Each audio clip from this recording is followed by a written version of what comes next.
As I grow older, the one thing that becomes clearer to me each and every day is that I don't owe anyone a thing, and neither do you. I've seen a lot of people pollute their potential after sipping from the well of entitlement. This is certainly true of many of the people I've been associated with over the years, even my own son. What they need to understand is that you should never feel like the world owes you anything. It doesn't. You must accept that it's all on you. That might seem like a very cynical way to view the world, but I would argue that it's actually liberating. You can only feel betrayal when you feel like you're owed something from someone. You can only feel resentment when you had expectations for assistance. When you accept that it's all on you, only then can you finally be free to focus 100% on being the best version of yourself. Get stupid.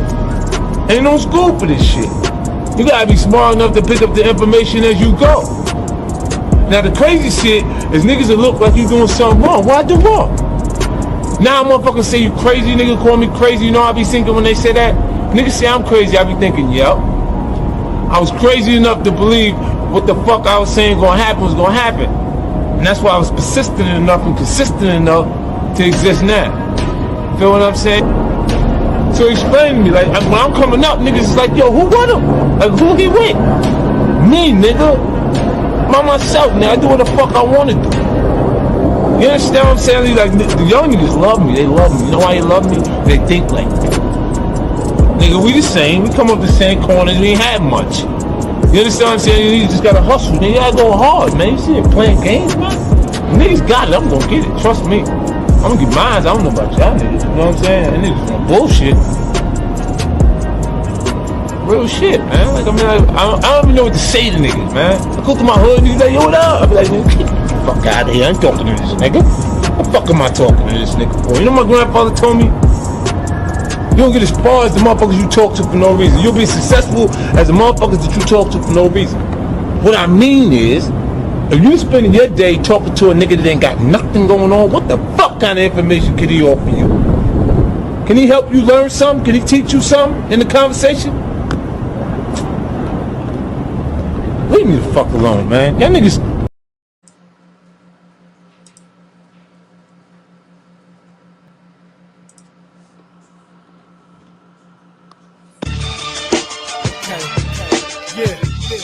It's that shit, man. It's that hood shit, man. Freestyle game. Let's do it, man. Good money, yo. Yeah, check it.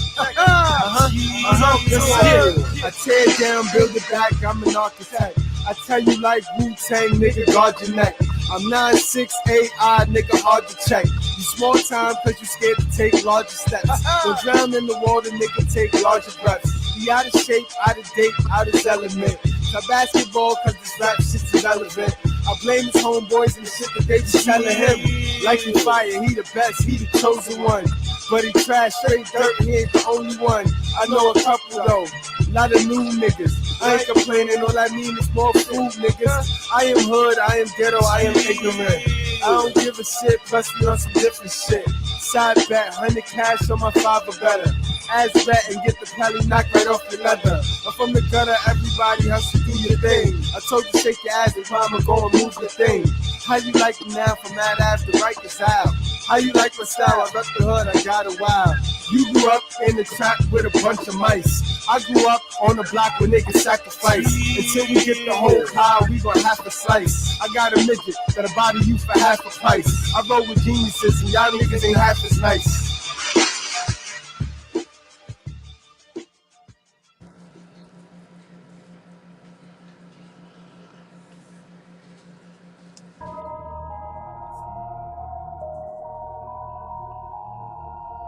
These 6 things doth the Lord hate. Yea, 7 are an abomination unto him: a proud look, a lying tongue, and hands that shed innocent blood, a heart that devised wicked imaginations, feet that be swift in running to mischief, a false witness that speaketh lies, and he that soweth discord among brethren. A false witness shall not be unpunished, and he that speaketh lies shall perish. Lying lips are abomination to the Lord, but they that deal truly are his delight. He that worketh deceit shall not dwell within my house. He that telleth lies shall not tarry in my sight.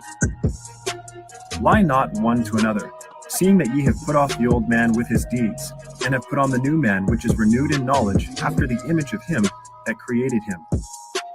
For nothing is secret that shall not be made manifest, neither anything hid that shall not be known and come abroad.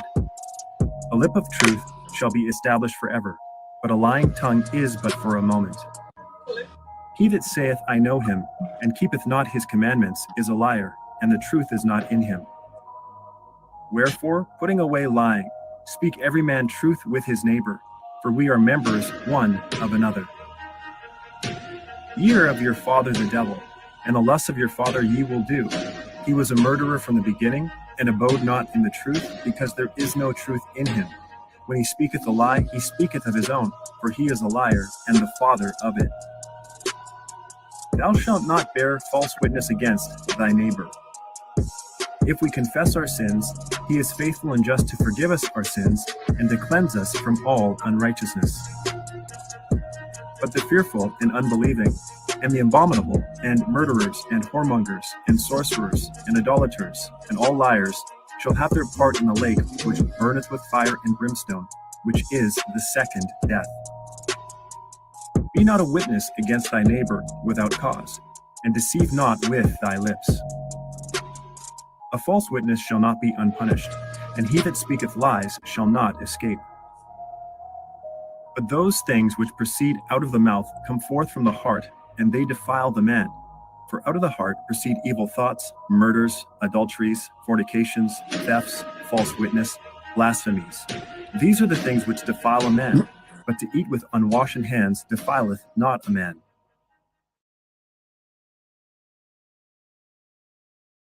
And welcome to class, guys. Welcome to class, guys. I got a good old guest with me tonight, guys, breaking down this emotional immaturity, yo. I had to go reach out for the women's perspective. I got Jay Breeze in the house, y'all. Jay Breeze is in the school tonight, guys. Salute, Jay Breeze. Hit your mic. I was saying, what's up, chat? What's up, everybody? What's up, gang? Word. All right, guys, so let's get straight on into it, man. Y'all see the thumbnail. Y'all see that goddamn thumbnail, so I know y'all see what's going on. Your boy, Aries Spears. And where he from, guys? Where he from, guys? Salute to the chat. Salute to the chat. Where Aries Spears from, guys? Because this is not no New York nigga right here. This can't possibly be a New York nigga. I think Chicago have taken it back. Chicago took the simp joint back. Now, yeah, thank you, Jesus. Thank you, Chicago. Salute to my Chi-Town brothers. You know what I mean? Y'all got Kanye getting... I told y'all Kanye was going to go back for Kim. And now y'all got this guy right here, man. This guy. Man, boy, we going to have ourselves a good one tonight. So if you emotionally unhinged, if you don't like the truth when it's said about emotionally unintelligent niggers, then you might want to go to the locker, yo, because we give everybody that work. Like I tell you, we don't cater to any groups, gangs, communities, religions, feelings, or emotions, bro. We cater to the truth, we cater to common sense, and we remove the gray area. And it's a whole lot of gray area today. Whole lot of gray area involved in today. Hell no, he ain't from no Harlem, though. You for real, though, Zone? That nigga from Chicago. Where that nigga from, Breezy? I don't know. He's from the pits of hell, as far as I'm concerned. Where'd I do that at? Where they do that at, man? Where do they do that at? Word. So let's get on in. Let's get on into it, guys. Remember, don't click off. You don't want to miss not one part of my streams, cause towards the end of the stream, me and Jay Breezy, we gonna give you guys 15 traits of an unemotional, intelligent, an unemotional, mature man. Person, and we're going to tell you how to fix that shit. Know what I mean? So you ain't got no excuse. By the end of this stream, you'll be a better person. And in fact, if you get to know the common theme by the end of all my streams, if you know what to take and you're not hating, you'll become a better person. Know what I mean? Not overnight, but eventually you'll get it. Know what I mean? It's that simple, guys. It's that simple. So without a shadow of a doubt, let's break this thing down. We know Aries Spears. I mean, for those of you that didn't know him, that don't know him, this guy made waves recently talking about Lizzo. We did that video, guys. We did a video where he told the truth. I mean, he told the truth. But here's the thing. We're telling the truth. And in this society, in the gynocracy, you got to make sure your ass is covered. You got to make sure your T's is crossed and your I's is dotted. Your I's is dotted. Now, you got to make sure of that, because when you start attacking these go along, get along groups like the body positivity group, that group is just as strong as the LBGT group, just as strong as the PETA, the animal control group. These groups are strong. I told you, we the only fools that ain't got no group. Us men that don't want to be, rainbow, and us men that don't want to be gangsters, we don't have nothing. Those motherfuckers get protected. They got go along, get along groups that they can run to and hide they hell of a behavior. But us regular niggas, us working niggas, we ain't got nowhere to run, guys. You know what I mean? So when we start telling our truth, bro, things can happen. You know what I mean? When we start going and fighting the system, things can happen, guys. So now this shit is funny to me, how this man, since the time he opened his fat mouth about Lizzo not having his shit together, but since the time he opened his fat mouth about Lizzo, he have been going downhill. You know what I mean? He has been going downhill. He got the Tiffany Haddish joint. He got this, guys. So without any further ado, let's get straight on into it. Fair use, YouTube. Fair use, YouTube. Fair use. You know what I mean? I don't want to hold y'all anymore. This was some bullshit. This was funny to me. And we're going to break down how a man gets to this point. How a man can get to this point. Y'all saw that damn thumbnail.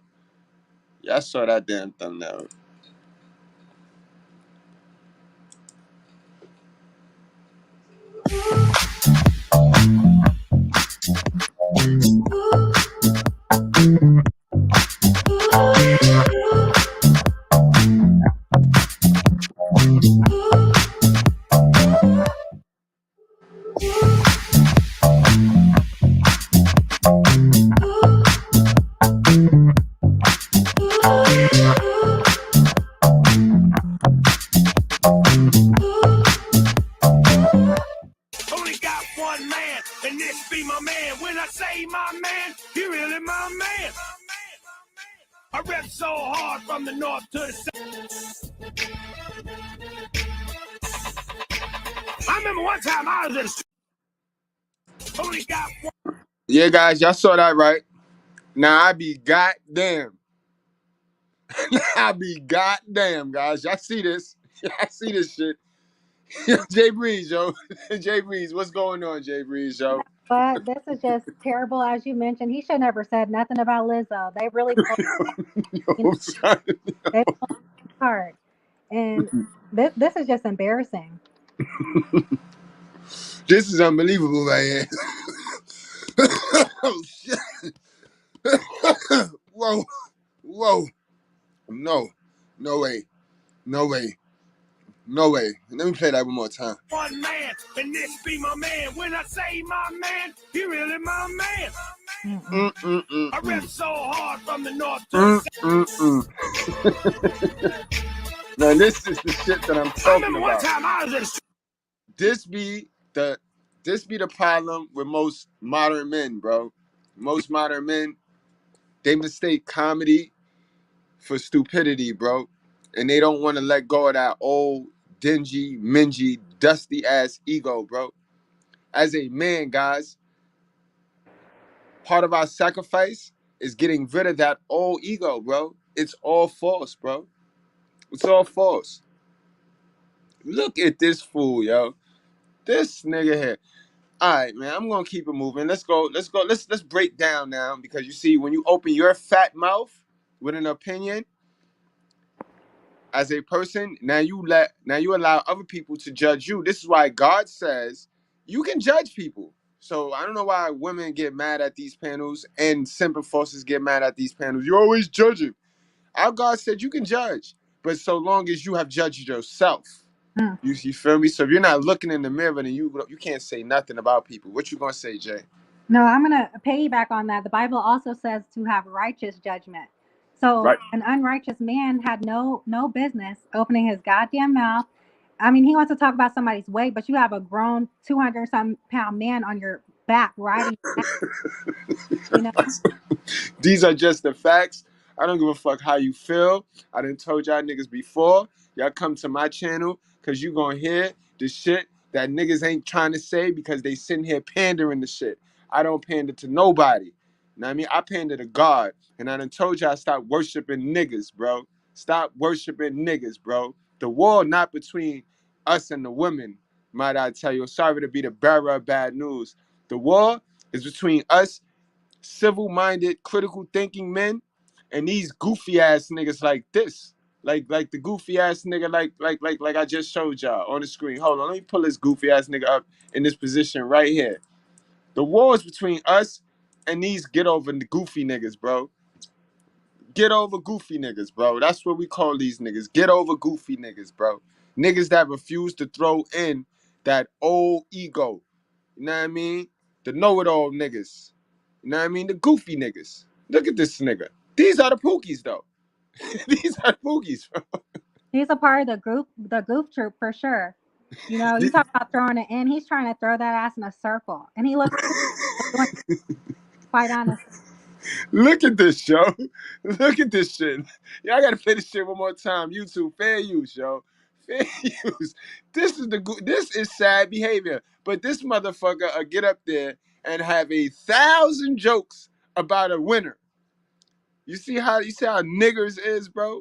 Because all jokes is pain. Some of the most funniest niggas in our community are the hurtest niggas, bro. These niggas is hurt. Hurt pockets, hurt feelings, hurt mentality. But they funny as a motherfucker though. Only got one man, and this be my man. When I say my man, he really my man. I rep so hard from the north to the south. I remember one time I was in the This shit don't surprise me though, guys, because I told y'all all them niggas in that industry is blue pill puppets. All them niggas in that industry for the dollar sign go right into the machine, guys. Easy.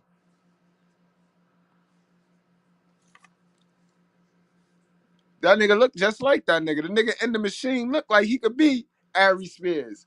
Because for the dollar, because I told you what it is, they go to these poverty communities and they find the dustiest, most mingiest nigga, and then they get him. They trap him. They push the money in, and these niggas will do anything for the money. These niggas got a price. All these niggas got a price. But how $1 Million Man said, everybody got a price. That's not a cap and crab leg, bro. As you can see. Let's get on and let's dig in to the career and the life of this guy right here, because you know what I mean? Like I tell you, he just pops on the scene every now and then. I never really paid attention to this nigga. I don't do the entertainment anyways like that. But this nigga right here, crazy. Let's see this. And it's always the niggas with the fucked up shit that got the most shit to say, yo. Just like with the modern women, the ugliest bitches, the most masculine looking bitches always got the most painful, hurting shit to say, and they shit all fucked up. Cause that's why they're able to generate that hurt, to hurt your feelings, because they hurt all day. Hurt people. This is an example of that right here.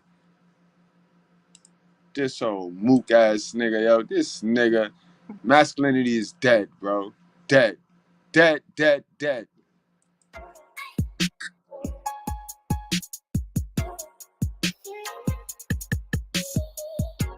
We all know Aries Spears for his spot-on celebrity impersonations. It's your boy Young Hova. Nigga, the game's over. I got it locked. Oh, yo, shit, stop. And for his time as a cast member on Mad TV. He's also had a recurring role in A Different World and appeared in Jerry Maguire. Recently, he's made headlines due to the allegations against him and fellow comedian Tiffany Haddish. Tiffany Haddish says she's deeply regrets acting in a comedy sketch that's resulted in a lawsuit against her and comedian Aries Spears. And this is where he unemotionally intelligent. You know what I mean? Like Tiffany Haddish, or for all you know, they sent that little puppet in there. She been working with the gender for long. You the man. You're gonna be the one that lose in this situation. Tiffany Haddish, she gonna take her little slap on the wrist. You know what I mean? Because the female can do no wrong. Like, all you keep hearing everybody talk about, she's catching flack. So I'm not saying she's not catching flack, but she's not catching the type of flack that he's catching for being a man in that perverted ass skit. You know what I mean? At the end of the day, You're right. But it's also like the reason why he's getting the majority of it is because he was the one in the video touching children and looking right. through newspapers and stuff. She had the behind the scenes thing. She's the one that, titled the email. You know what I mean? She's just as twisted as he is. That's a fact. But I could see how she could take the money for her part. Now, if the roles was reversed and she had to play the toucher and he was just to drop her off, I could see her like, nah, I don't want to work with him. You know what I mean?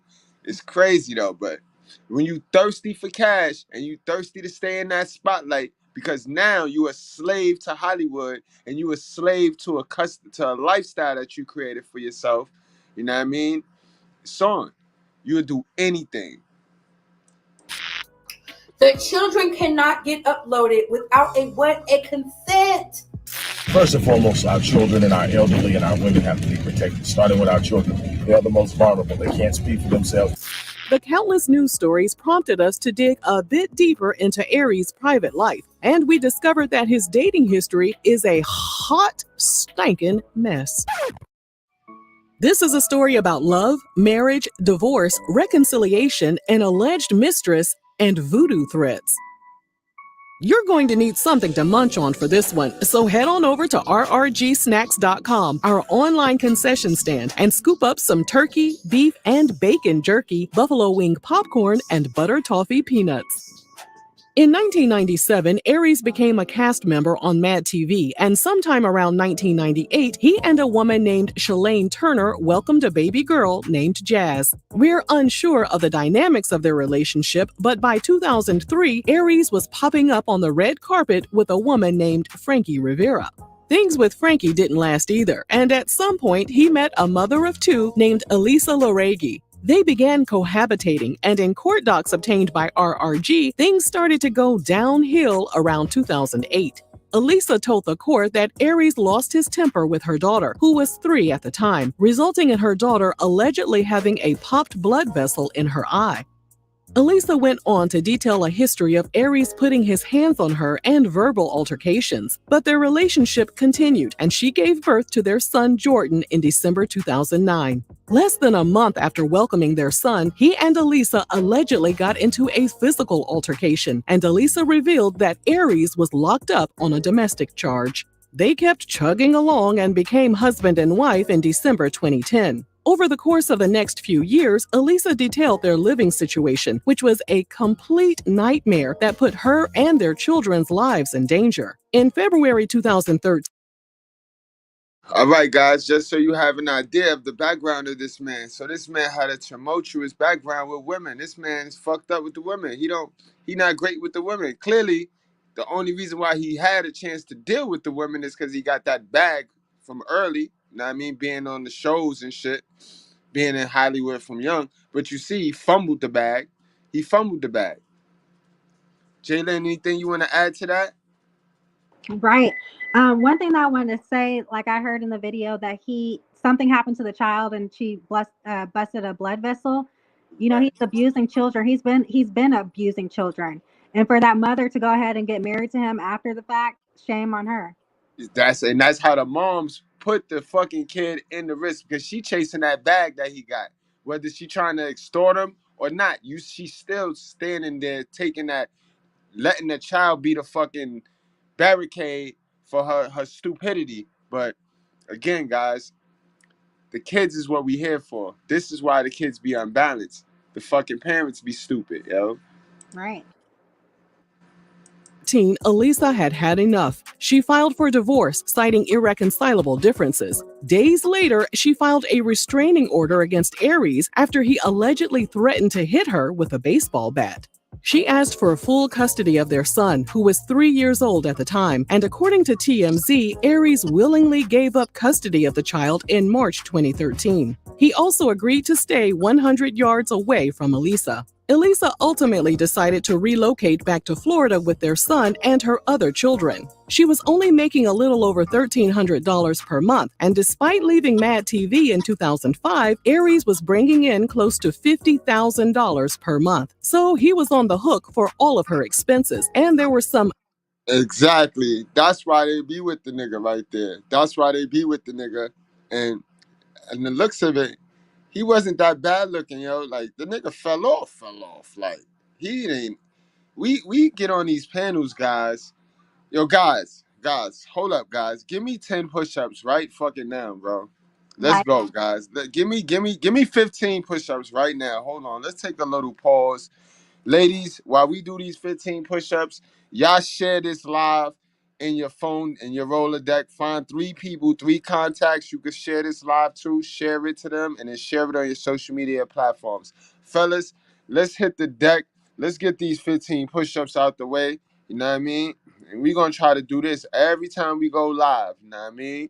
1, 2, 3, 4, 5, 6, 7, 8, 9, 10, 11, 12, 13, 14, 15. All right, word, guys. We not going to play ourselves because what the fuck happened to this nigga? What hill did this nigga jump off of? Like, and this be the reason why niggers be so bitter. It don't even be about the bitch sometimes. It be about how they let they self go, and that shit sitting in the back of their subconscious mind, which is their Holy Spirit, and now they just bitter. So now all they can do is just make jokes and bully and heckle people and hate success. Oh, that's how that shit work. We figuring it out today, yo. Salute to my guy Beantown 265, yo. Salute to my guy. Welcome to class, man.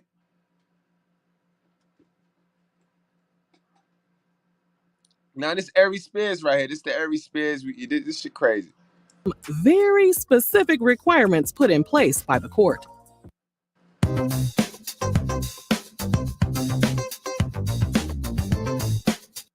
Aries was ordered to purchase Elisa a home in Coral Springs, Florida, with a price tag between $300,000 and $375,000. He also had to give her $7,000 to cover her moving expenses. So he been tricking. The nigga been tricking. He been tricking. He been tricking, guys. Like blue pill beta males, Hollywood niggas, bro. They all blue pill beta males, bro. Say it with me. Stop worshiping these niggas, bro. Y'all niggas worship blue pill beta males, and the nigga you supposed to worship is a whole alpha male, and he made us in the image of him, but we choose to worship these niggas. Talk to me, Breezy. nah, it's like, say that then. You know what I mean? But it sounds like in this case, the judge ordered him, to pay this bitch's bills. That's a fact, though, but that's because he allowed it. He allowed it. Whenever Right. like me, the judge ordered me to pay my baby mom's child support because I wasn't giving her no money. I knew I'm not giving you shit. So the judge, you know what I mean? Right. And that's how that works. So, you know what I mean? Word. From California to Florida. The court also ordered him to buy her a 2014 Cadillac Escalade with a sticker price between $60,000 and $75,000. He also agreed to pay Elisa $5,000 per month in child support, and he obtained a $1 million life insurance policy with his children as the beneficiaries. But here's where things get messy. Their divorce was finalized in May 2014, and a month later, Elisa gave birth to their daughter, Jada. So while the press was reporting, all right, then they go to stupidity in women now, Breeze. Let me now cook, because that's a dumb bitch right there. Do you agree? How stupid can you be? Or was she just securing another bag? She was thinking ahead of the game, you know, thinking for her future. She was securing another bag. Good, yo, I love when a girl keep it real, man. That's a fact. She was securing another bag. That's crazy. Reporting the news about their divorce settlement, Aries and Elisa were still working through their relationship issues. In court docs, Elisa stated that one day they were discussing their problems on the second story of their home. According to Elisa, Aries was extremely emotional on that particular day and threatened to end his life. He allegedly reached for a weapon and it discharged. That's the beta male's favorite play, yo. That's the beta male favorite play. He go block the door. You know what I mean? He go block the door and start yelling, "I'll kill myself. You gonna make me kill that?" Why do beta males do that shit, Breeze? A nigga ever did that to you? You know, once a nigga do that to you, it's over. You know you got the nigga. You know you can do whatever it is you want. You can put your finger in his butt and all that. Yo, you ever had that told to you, Breeze? Well, he's a doormat. Nobody has ever done that to me. You know what I mean? But obviously he didn't do it. He's just bluffing. He's just talking. He wants somebody to feel sorry for him. And truth be told, allegedly he has a history of being an alcoholic. Yo, guys, man, we can't be no victim to no chick, bro. Not if we in here talking this crazy. Yeah, listen, I'm y'all. Come on, I'm going out there, guys. I'm putting my life on the line. I'm putting my life on the line for y'all, bro. Y'all can't be pillow. Y'all can't be pillow crab legging, man. Y'all can't be doing that, man. That's crazy right there, guys, man. Stay the fuck out the machine, guys. Stay the fuck out the machine, man. Damn.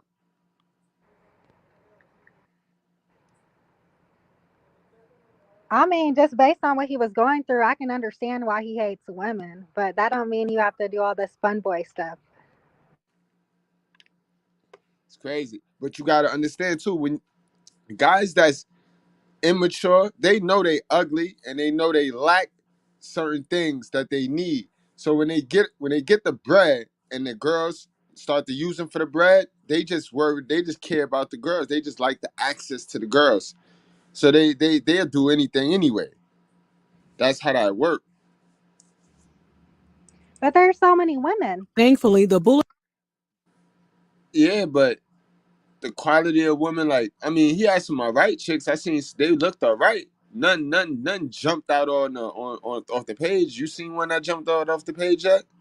Nothing to write home about. But okay, I see the picture that you played earlier of him versus what he's looking like now on the screen. It's crazy. That's You know? crazy though, right? And So I hope it's like, a push ups with you. You know what I mean? right. But see, one thing a man got though that a woman don't got is uh, we still get value as we get older. We still get the value. You know what I mean? This is what Kevin ain't explained to niggas. You know what I mean? Kevin ain't explained that men hit the wall too. It's just that by the time you hit the wall, you better be that nigga. You better be that nigga. You know what I mean? So chicks could still want to climb on your back. You know what I mean? Climb over your wall. But if you ain't that nigga and you hit the wall, it's a wrap. You know what I mean? It's It's a a wrap. for real. Bullet was shot toward the floor and only struck a cabinet and a water pipe on the first floor of their home. According to Elisa, Aries was able to convince her he was a changed man, and they got remarried in May 2015. Elisa shared their wedding photo on Facebook. Now, I ain't the smartest nigga in the world, but you could see that they do not match, and he should have seen it coming. He should have seen this coming, man. I see it coming right now. I see it coming. Look at this shit here. This nigga look like he looked like the janitor. He looked like yo, not the janitor, not the. He looked like the insurance man. He looked like the life insurance man that's coming around. And she looks alright, bro. She's good bread. So you felt like they weren't equally yoked. I mean, we can't really say that, right? Because men, they can look like however, like you said, right? As long as they're solidified in the game, right? Right. But when you see that, you can make a honest assessment that she there for the bag. She there for the bag, bro. And She he came did for the bag. second time. He came back for a second time. She already played him once. Now she about to play on his time twice. That's a fact. That's a fact. That's a fact. Work hard. That's a fact too. You know, all publicity is good publicity. But what's the sad part about it is you sell your soul, bro. You sold your soul. Yeah, did y'all just now come into the live? Well, we gonna play it again. But he sold his soul. All publicity is not good publicity to me. Know what I mean, I'm a real nigga and I can't sell my soul, bro. I can't do no mook shit for the money, bro. I can't, bro. I can't live with myself, bro. You will know that I did some mook shit, guys. Cause the very next day, you gonna get the news like, yo, Mr.Goodbread killed himself. Yo, word up, no cap, no flex. I can't live with no shit like that. But these Hollywood niggas, and y'all stick around. We gonna talk. We gonna go to the girl, the Woo. We gonna go to my girl Woo, and she did a nice little interview explaining how Hollywood get you, how Hollywood draw these little broke, dusty niggas with nothing in. You know what I mean? And once they draw you in, rope a dope you, bro. Because now you build you build a lifestyle that you never had. So you don't want to go back to the hood. So now you gotta keep buying in. You gotta keep buying to maintain this fake ass facade. You know what I mean? And whole time you one check away from going back to the hood, bro. Able to convince her he was a changed man, and they got remarried in May 2015. Elisa shared their wedding photo on Facebook, and RRG noticed that none of her friends or family members congratulated the couple in the comments section. Fucked up. That's fucked up. Niggas is rooting for. I kind of like that situation, but only if it's not a toxic one, because I don't want nobody rooting for us. Like, fuck y'all. Like, cause keep the outside world outside. Be word up. When you in this relationship shit, keep the outside world outside. But for no friends, nobody to root for you, that shows something, bro. That tells you a lot about you. Red flag.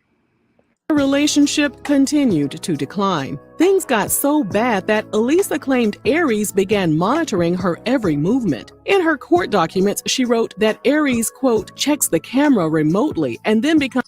Guys, keep your confidence, right? Girls is not dumb. When you start doing shit like that, when you start doing helicopter dad shit, helicopter mom shit, that's what it is. Helicopter mom shit. You know what I mean? You're female, no now. Yet your confidence is low, and yet you covering the insecurity. You insecure. You know you ain't worth what she worth. So you know it's just a matter of time she go out there and find somebody that is equally matched with her. And your ass is grass, Mr. Postman. You know what I mean?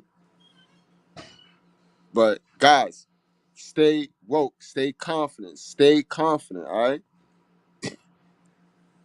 Gotta stay confident. Don't, if you gotta do all this shit, then it's time for you to go be by yourself. MGTOW, Roman 12:2, you know what I mean? Go the other way, be by yourself. Enter your lonely stage, bro. Regroup. It's okay to regroup. Y'all niggas be acting like y'all gotta fucking regroup, my nigga. becomes paranoid, delusional, and aggressive in demanding to know where I was. So in August 2016, they separated, and Elisa filed for divorce again. By this point, Aries was making close to $1 million per year, and Elisa was unemployed. In court documents, Elisa stated Aries cut her off financially following their separation, and he allegedly told her he wouldn't give her any money unless she engaged in intimate activities. She also submitted screenshots of text messages from Aries where he threatened to sell the house she was living in and the vehicle she was using. Elisa responded by telling him to stop by... Yo, those is female tendencies, bro. Those is female tactics, bro. Those female fighting tactics, bro. Right. Can we agree with, can you agree? Go ahead, Jake. He started acting like a bitch. And when you do things like that, you have to realize that these women have already been raised. They already have a mother and they already have a father. So your role is to be a leader and nothing more than that. You know, you shift the power level when you do that, when you have cameras, when you try to, you know, be all up in their life and stuff. You basically higher her value and lower your stock. Facts. And that right there, my friend, is the quickest way to dry the coochie up and to get the girl to dip on you, bro. You know what I mean? That's the quickest way to do that, bro. That's a form of validating your shorty. And you know what happened when you validate too much. When you validate too much and you ain't got her wondering what the fuck you thinking, because she know what you thinking about her. You thinking about what she thinking about. Once she know that, then she ain't got you're figured out. You're no longer a puzzle. Remember, women are hunters, bro. They want to hunt. They want to do the hunt, bro. And y'all can't be simping y'all way into changing their biology, bro. You giving her everything when she want to hunt. Come on, bro. This is why they masculine. This is why they masculine, and masculinity in niggas is gone. By the house at 11 p.m. and to bring contraceptives. During their separation, Elisa claimed Aries' eldest daughter's mother, Shalane, moved in. Shalane stayed in the home up until Aries told her to leave, which was sometime around May 2018. In court documents, it was alleged that Shalane gets upset and reportedly acts out whenever Aries chooses to be with Elisa. In October 2017, Elisa filed a restraining order against Shalane, and she referred to Shalane as Aries' mistress in the court filing. Grab my head! Wait, are you sweating? Elisa alleged Shalane had been harassing her for close to a decade, including the time Shalane allegedly attacked her with a crowbar back in 2012. A judge signed off on the restraining order request, and when Shalane asked for protection against Elisa as well, the women mutually agreed to keep their distance from each other. In June 2018, Elisa and Aries attempted another reconciliation. When she moved back into their home, she found what she described as satanic voodoo threats that Shalane had allegedly written on the walls. Here are the actual photos that Elisa took of the threats. And things between Elisa and Aries weren't getting any better either. While he was out on the road, Aries would allegedly check the outdoor cameras to keep track of every time she left and came into the house. Elisa claimed she was constantly being yelled at and threatened by Aries. If she didn't answer her phone, Dad, yo, you already changed yourself, your image, and you look scary. So you one of them niggas that be scaring the bitches away. See, y'all gotta be careful, man. Y'all gotta keep those niggas away from y'all and keep them up out of y'all circle, bro. Y'all know what I'm talking about, my guys. My guys with some clout and my guys with little team and shit. Y'all know that nigga on your team that scared the bitches away, bro. You always have one nigga just do weird shit, just scare the bitches away, son. And if he clean up nice, he ain't that bad looking. You know, it ain't even about the looks. Cause the chicks, cause he got swag, he got charisma a little bit if he calm down, but he overdo it. And that scare the bitches away. That's that immaturity. It's immaturity. It's a toddler mindset. It's a toddler mindset, yo. Niggas be big ass toddlers too, bro. Niggas be toddlers too, bro. Baby niggas, yo. when he called, he would get upset and would send her angry text messages.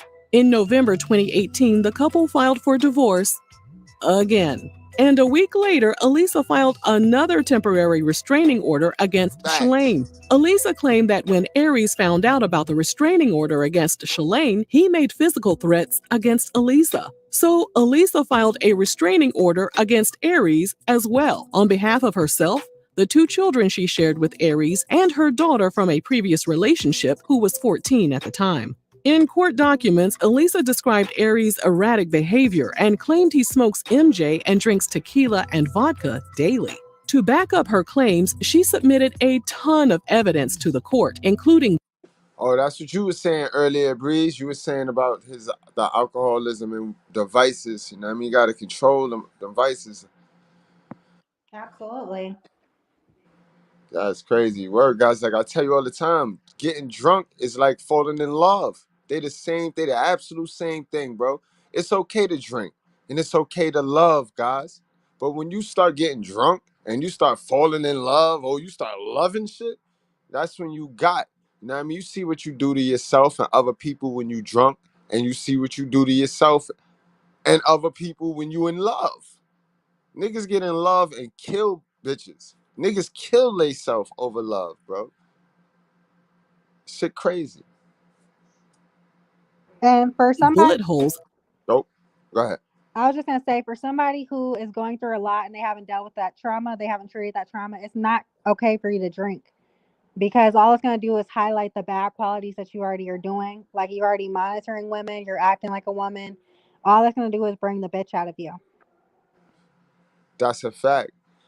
And you say how you make 5 G's a month and still have women problems? Because remember, in this world, we have life problems and we have money problems. You see, niggas get the money before they figure out their life problems and themselves. So instead of getting and doing the hard work that we have to do, because we don't have the money, we don't have the bag, so we got to do the work. We got to trial and error it. So through the trial and error is where we get the product. You know what I mean? These niggas get to throw money at the problems instead of facing it and going through it, so that they never really get the benefit of doing the problem. So when you get the money too early, you stay a simp. This is why all them niggas in Hollywood is blue pill simps, because they ain't never changed the laws of their mind. They ain't never changed the law because they never had to. They had the money. You could throw problem. You could throw. Remember, we did the video where you could throw. It's good to be to have money. You could throw money at. You could throw problems. You could throw money at your problems. Get rid of them. Easy. Boom. That's what they do. You know what I mean? That's what they do. And white supremacy know this when he hired them. You know what I mean? When he hired them to enslave them, to keep us poor, to keep us buying in. That is the system. That's why I don't rock with this we victims, bro. We do it to ourselves. We do it to ourselves, guys. All the time. Not just sometimes, all the time. And fist marks in the walls of their home, knuckle imprints on the fridge, a photo of a broken champagne bottle, pictures of her bruises, and still images of what appears to be a confrontation between her and Aries that was captured on their in-home surveillance system. Aries was ordered to pay close to $10,000 per month in child support, and Elisa was awarded a divorce settlement of close to $140,000 made in separate monthly payments.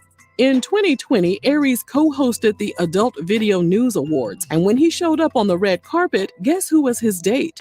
Shalane. And that brings us to August 2022. Just days after publicly mocking Lizzo on a podcast by saying she looks like the poop emoji, Aries and Tiffany Haddish were accused by a woman and her younger brother of grooming them and coercing them to film inappropriate comedy sketches when they were children. In an Instagram post, Tiffany wrote, I know people have a bunch of questions. I get it. I'm right there with you. Unfortunately, because there is an ongoing legal case, there's very little that I can say right now. But clearly, while this sketch was intended to be comedic, it wasn't funny at all. And I deeply regret having agreed to act in it. Yeah, now you know it wasn't funny, but it was lucrative. That's why you did it. You see what I mean about black folks?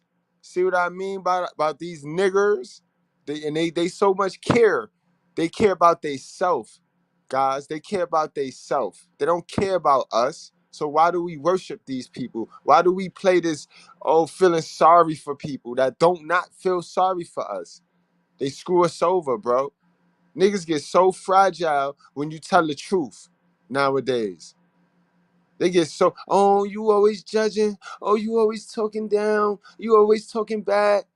Bro, these people are wicked. These people who did us in for years, bro. All of them, bro. All of the niggas y'all like. See, it's the ones you don't like that you need to fuck with. Because it's the ones you don't like that got the information that you need to win. Crazy, bro. Crazy. This shit crazy, yo.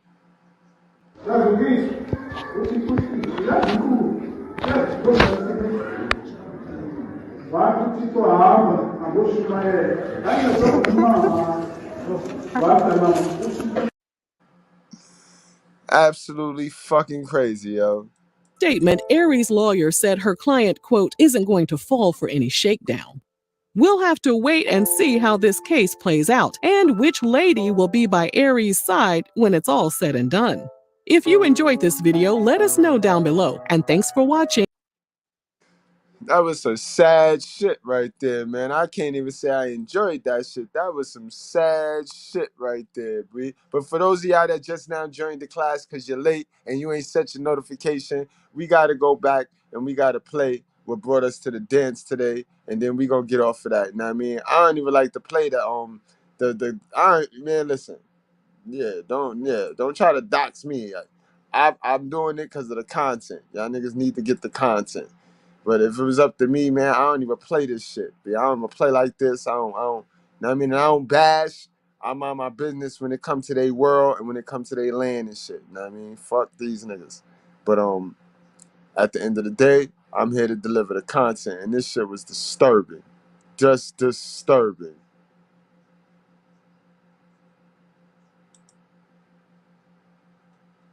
It's just crazy what people would do for the love of money. Right. Sell a whole soul, man and woman. Man and woman.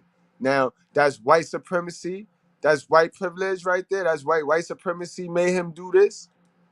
Did white supremacy make the black man do this? Huh? Hell no, white supremacy ain't make the black. The nigga Thirst made him do this. In this world I lock out all my worries and my fears. You know what I mean about this shit, man? Why they gotta have the cancer, them singing the little spooky song and shit? Why they can't have the rap song and the drill music playing? These niggas always trying to evoke emotion, yo. I'm not giving them nothing. I'm not giving them shit, bro. Until you make, you know what I mean? Put the drill music on them if you want my donation. Would you look at this nigga here, yo? Would you look at this nigga here? Only got one man, and this be my man. When I say my man, he really my man. I rep so hard from the north to the south. I remember one time I was in Look at this nigga, yo. Would you look at this shit here, bro? Me, my soul. Me, my soul, yo. My grandma, man.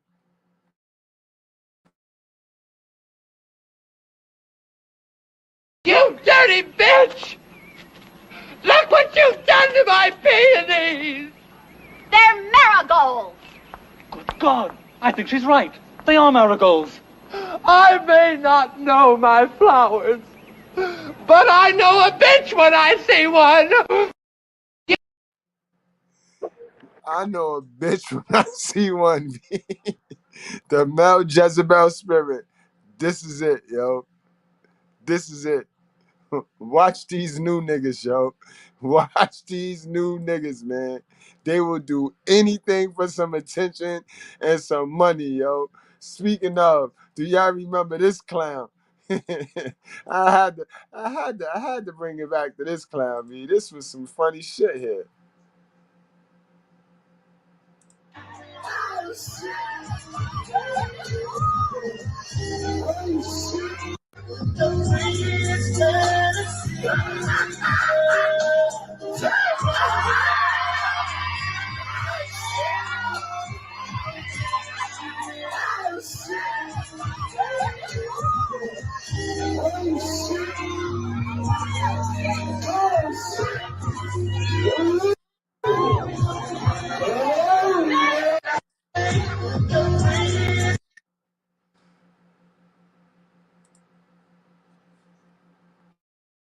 You dirty bitch! Look what you've done to my peonies! They're marigolds! Good God, I think she's right. They are marigolds. I may not know my flowers, but I know a bitch when I see one! Me too, man. Me too, man. And these niggas, where is masculinity going, yo? Where is masculinity going, yo? What have we done? Bring it back. Bring it back. Bring it back. Jay Breeze, man. This is what you dealing with right here? Cause you know the real niggas is taking. The real niggas is taking and the real niggas ain't fucking with it. The real niggas not going. The real niggas is not going. So this is what y'all stuck with, Jay Breeze. This is fucked up, yo. Look what the hell of a mothers from the previous generation left y'all, yo. Look at this shit here, yo. Would you look at this shit? Wow. And yo, what the fuck? They always trying to get paid off of me, bro. Damn. Can I eat? Can I eat first? Shit. They need to cut you a check, Brad. They do. They do. Look at this nigga. Look at this nigga. Look at this nigga here. Niggas. Yo, niggas, man. Yo, can you imagine how the locker room smell? Look at, Look at all that. oh my Look God. at all that, JBs. I'm saying this is disturbing. It's disgusting. Both videos are just, like these women, the reversal of roles is crazy. You can't make this shit up. In the words of Kev, you can't make this shit up, bro. Let's look at that again. And look at this monkey, yo. Look at this monkey. And why is this? Where is the nobody got a collarbone? This is the no collarbone party, yo. Look at this shit here, bro. Ain't nobody ain't a collarbone here except for him. They look at the chicken leg on this motherfucker. This look like raw chicken leg right here. This all raw. Where is the dog meat? These niggas, man. Niggas, man. See what they mother did to these niggas, man? Look at this shit. And he wrapped his arms around it all. He wrapped his arm. See, the last time I saw this, I wasn't even ready for it. So I had to bring it back because it fit right. Look at this shit right here. look. She got him. Crazy. Look at this. Jay, are you looking at what I'm looking at, Jay? They going crazy in there. Yo, son, Jaylen. Look how big she is, bro. She got on the King Kong Bundy, the bathing suit. She got the Andre the Giant bathing suit in all red, and this nigga just up there. And look at it. If I could make it, if I could bring it closer, y'all want y'all to see the focus in on this brother face, bro. Niggas, yo. I'm giving away my card. They can have my card. Keep this shit, bro. Look at him. Look, he's focused. Y'all see my cursor right? Y'all can see the cursor. Look at this nigga, yo. Look at that nigga, yo. Get the fuck out of here, yo. Hold on, I gotta play the sound. Fuck the copyrights. I ain't gonna get paid. You know what I mean for this anyway. I curse too much. Look at him. Look, and she just pumping him. She pumping him. She humping him. Look. And she doing it faster, yo. Yo, Jay Breeze, help me out, Jay. I mean, she just bench pressed this little rag doll. You know what I mean? And he looked like he turned on by it. Like this is a new experience for him. This is something he could have never experienced. This is just too much. Yo, she humping the boy like a rabbit. She humped him like a rabbit right there, yo. Nah, he too comfortable in her arms. Like a mama. Mama, I found you. Look at him. And what the hell is this one doing? Oh my God, yo. Incredible. You dirty bitch! Look what you've done to my peonies! They're marigolds! Good God, I think she's right. They are marigolds. I may not know my flowers, but I know a bitch when I see one!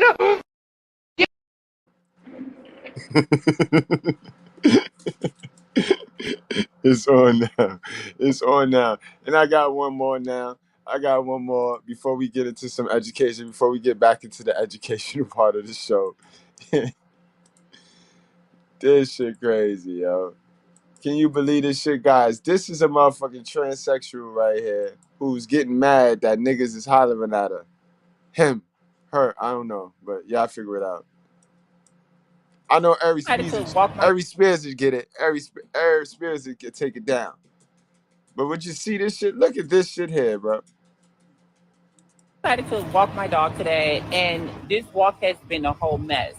Like, oh my gosh, guys been blowing horns. It's just been a mess, right? It's too fucking early. So I go to CVS because I'm like, okay, I'm thirsty. I know he's thirsty. So I'm in CVS line. I noticed this guy got his camera like this.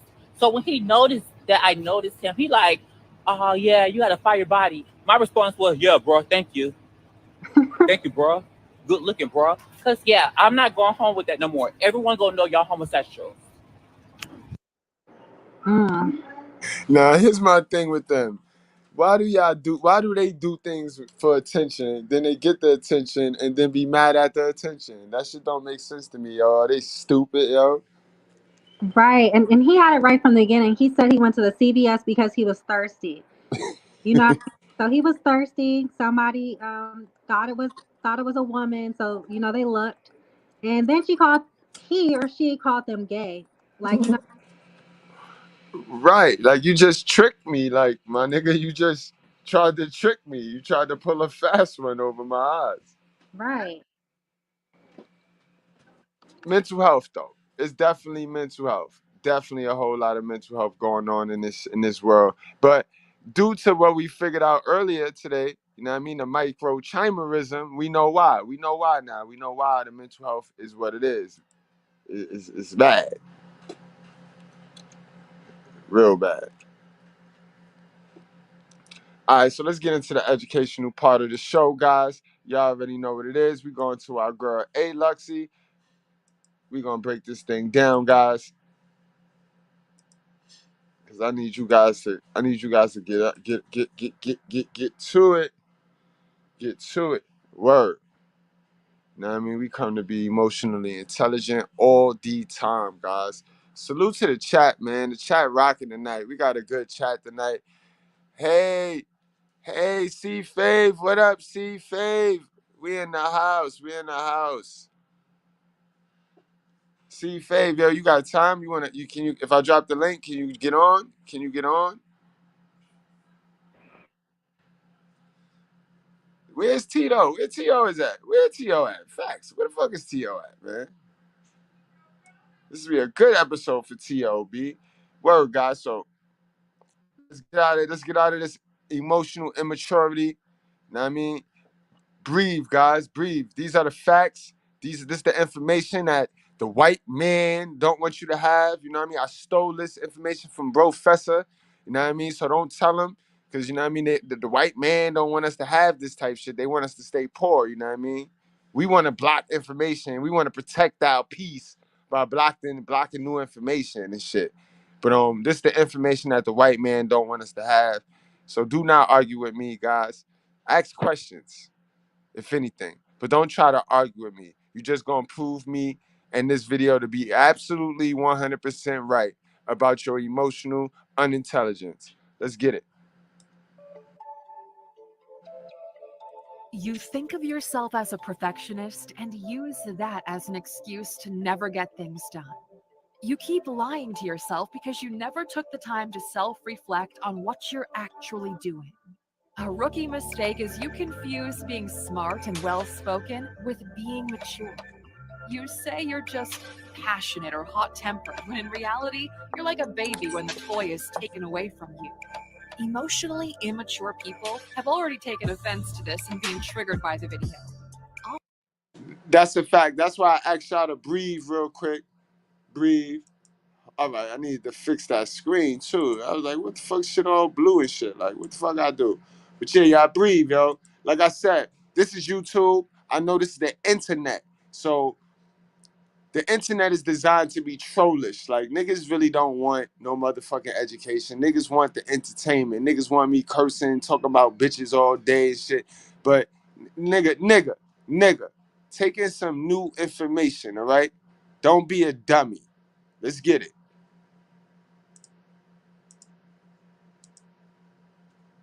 I mean, I be seeing y'all in the comment sections. Y'all niggas be complicating common sense and shit, be easy shit. Y'all niggas want the strength. Y'all just be looking for niggas to strength for it. Like, bro, that's unemotional. Like, that's emotional right there, bro. That's not good. Let's get it, bro. It took years to grow that stupidity on you. So it's going to take years to get it off you. I understand that. But let's go. Let's start now. We're going to start today. You think of yourself as a perfectionist and use that as an excuse to never get things done. You keep lying to yourself because you never took the time to self-reflect on what you're actually doing. A rookie mistake is you confuse being smart and well-spoken with being mature. You say you're just passionate or hot-tempered, when in reality, you're like a baby when the toy is taken away from you. Emotionally immature people have already taken offense to this and being triggered by the video. Oftentimes, your actions and words come before your thoughts, so you leave negative comments on the internet in the shadow of digital anonymity. But in reality, you're emotionally unevolved or unavailable, incapable of emotional intimacy, or simply scared to go deep. You're almost afraid of big emotions, so you hide and avoid. It's a fact. And that come from your hell of a mother Sprinkle, bro. She got you shook, scared to look, scared to live and shit. Like, And we're just getting started here. By the end of this video, you'll have a full list of red flags that you or someone you care about needs to focus on. And fixing them will upgrade yours or their lives and relationships. Here are 15 signs you are emotionally immature. Number 1, you're emotionally manipulative. You don't care or understand how you make others feel. It's the lack of empathy that's the biggest pointer of this. You're even devious with it, aren't you? You play on other people's emotional heartstrings to get. exactly, guys. This that victim mentality that niggas be loving to do. Niggas be loving to make themselves into little victims, bro. You know what I mean? That's timely. That's time consuming. Turning yourself into a little victim is time consuming. You know what I mean? Get them to serve you. You say things like, oh, if you love me, you'll do it. Or, if you really love me, you wouldn't have forgotten. Outside of your inner circle, you manipulate people to sacrifice their time to serve your interests. You expect people to drop what they're doing in order to do things for you. You want it done, and you want it done now. Deep down, you actually take pride in your ability to manipulate others. You make others feel bad because it makes you feel strong and powerful to know that you can.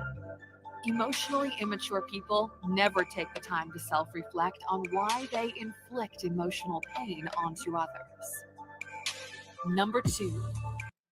All right, now, Jalen, what you got to say about number 1, Jalen? Because that really leans towards the women, because y'all some manipulative ass creatures.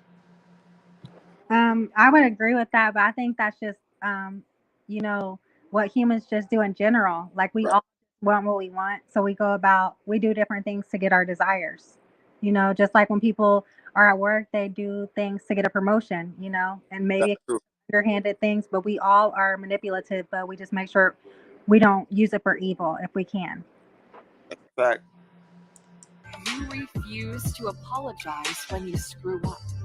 Because in your mind, if other people did what you wanted them to do, it wouldn't have come to this. Nothing is ever your fault. And even if... Now, I told y'all a long time ago, beta males have a hard time apologizing, bro. They did not do nothing wrong because their hell of a mother ain't never taken no accountability. All the stories that they ever heard from her mouth was her being the victim and somebody wronging her. You know what I mean? So this is where you see a lot of dudes go into that machine and put that cape on and look at women as they're victims and they to be treated like sensitive and how this new word goes, soft girls or soft whatever. Listen, they diarrhea. That's soft shit right there, bro. That's diarrhea, bro. If it is, it's a minority fault. Emotionally immature people are proud. You act and push ahead as if you're right, even if deep down you know you're not. You're able to push people into submission by playing on words and being louder, not necessarily by being right. How many times have you been in an argument where you know deep down that you're at fault, but still try to make it seem like it's the other person's fault? Emotionally immature people insist on having the last word. Emotionally immature people cannot handle criticism. You feel attacked or insulted, even when it's not the case. You take offense to things people didn't say to you. You even read into things that aren't even there. Number 3, you are often... Now, that right there goes to your outlook on life. Like I said, some of you guys, y'all wake up looking for a problem. Y'all wake up looking for a reason to be pissed off, looking for a reason to get on attack. Y'all wake up looking. Y'all go to the places that y'all know y'all gonna find what y'all looking for, and y'all don't even need to go to those places. Know what I mean? You got to change their outlook on life. You got to change your perception on life. Jay, you want to add something to that? Yes. There's a thing that goes like, don't cast your pearls to swine.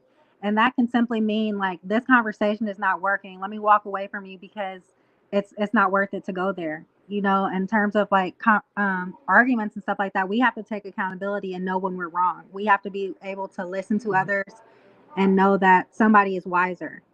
And when you have humility and accountability, you'll go very far. Right.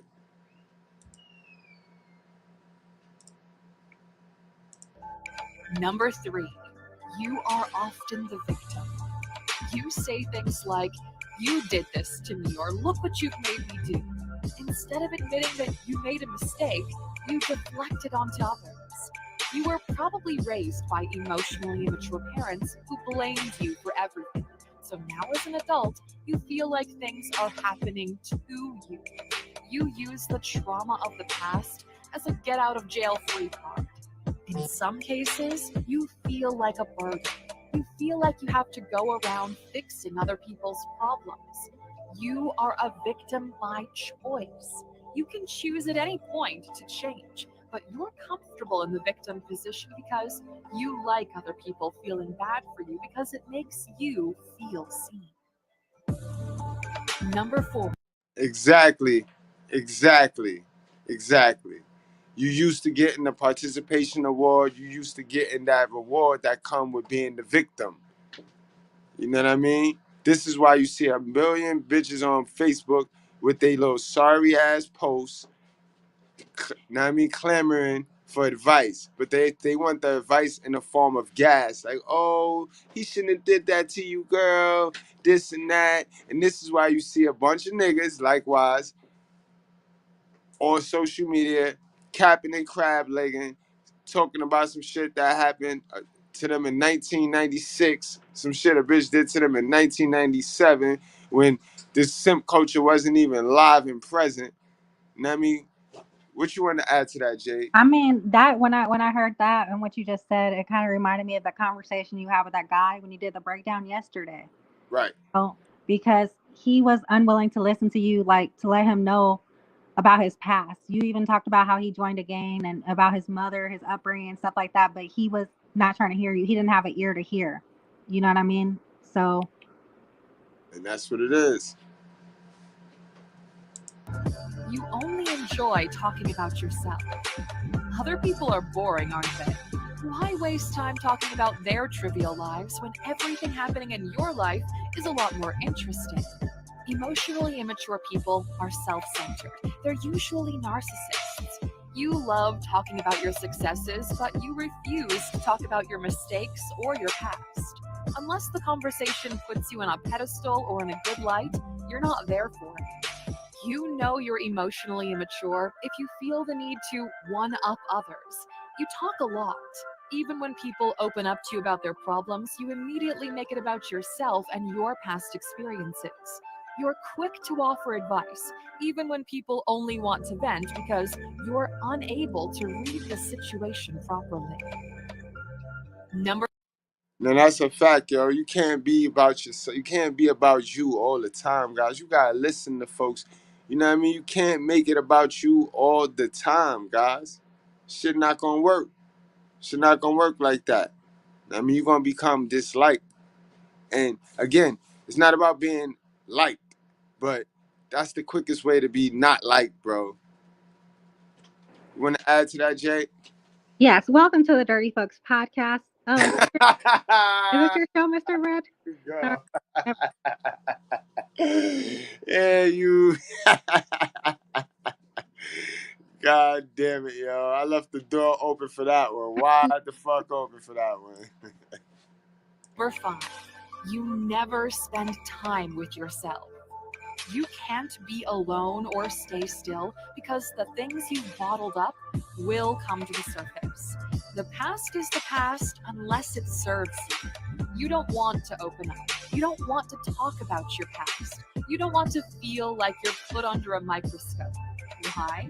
Because that light will reveal your flaws, your insecurities, and show everyone that this facade you built is barely kept together by duct tape. You polish the exterior, but feel like deep down, you're rotten. The problem is, the only way to get out of this is to let the light in. Sun is the best disinfectant. Emotionally immature people never go to therapy or meditate. Being vulnerable in front of someone would only confirm what you feel deep down. A powerful sign of emotional maturity is someone who is willing to invest in their evolution. Meditation has helped us to deal with almost all of our issues of the past, but not the generic stuff you find on YouTube. We know the pain you feel and what it's like when you're alone with your darkness. We spent almost 1 full year traveling the world in order to craft a unique style of meditation that's tailored to people like us and like yourself. Number 6. Guys, you got to take care of yourself. Again, y'all guys be so worried about the chick that you lose track of yourself. You know what I mean? Keep track of you. Take care of you. Nobody gonna fuck with you like how you fuck with you, bro. You know what I mean? And at some point, you got to be a little bit selfish. You got to be a little bit selfish. You know what I mean? Jay Breeze, you want to add to that? Yes, I mean, it's just kind of just like quality control. You know what I mean? Make sure that you're in one piece, you're whole. Nobody can ever do anything to jeopardize your place. You know, you have to focus on your mental health and make sure that you're doing everything you do.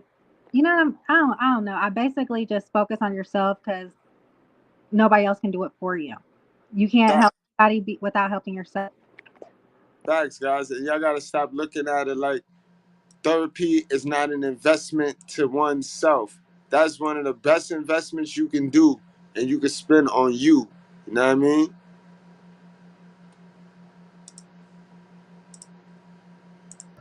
The world doesn't understand your potential. Emotionally immature people believe they're destined for greatness. But here's a brutal wake-up call. The world judges you based on your actions while you judge yourself based on potential. That's where the disparity between your belief and that of others comes from. You feel like you're larger than you are, but objects in the mirror may actually be smaller than they appear. What have you done? What are your real accomplishments? If you put all the bullshit aside, what value do you actually bring to the table? Look, it's just you and I here. Deep down, you know the truth and whether or not you're happy with it. Another hidden trigger is you have a hard time accepting praise, and you never feel like your accomplishments are good enough. Emotionally immature people touch both ends of the spectrum. You either think you've done more than you actually did, or you think you haven't done enough. Yo, I done told y'all already, get rid of that big ego, bro. All that ego, it don't make sense to have a big ego and a small pocket, bro. That shit dumb. That shit dumb to me, bro. I don't know about y'all, but it don't make sense to have a big ass ego and hurt pockets. You know what I mean? That shit creepy, yo. That shit make me want to do this. For we all have a day. We don't know the day or the hour that our Lord and Savior will call us home. But this young man right here, today ain't his day. See this young man, he owed me $200 that I bailed him out of jail for when he robbed them folks' house. Now get up today. He ain't gonna die Oh, I need money, so get on up out of this casket. Go on over and ask your mama for my $200. I'm not fucking with niggas no more, yo. I am not a nigger no more. Yeah. Number 7, you have your own truth. You know when people say, that's your truth, you've got yours and I've got my truth? Well, those people are kind of off the mark. They're not talking about the truth. They're talking about their lived experiences. There's no such thing as your truth. Truth is factual. Even that image your aunt keeps sharing on Facebook is idiotic. For those just listening, the images of 2 people looking at a number on the floor and arguing if it's a 6 or a 9. And the problem we have with this one is that those 2 people are obviously wrong. Somebody painted that number on the ground with a specific purpose.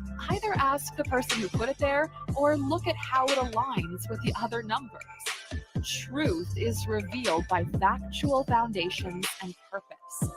Sorry to burst your bubble, but you don't get your own truth. That was a very good one, Jalen. You can jump right in on that one.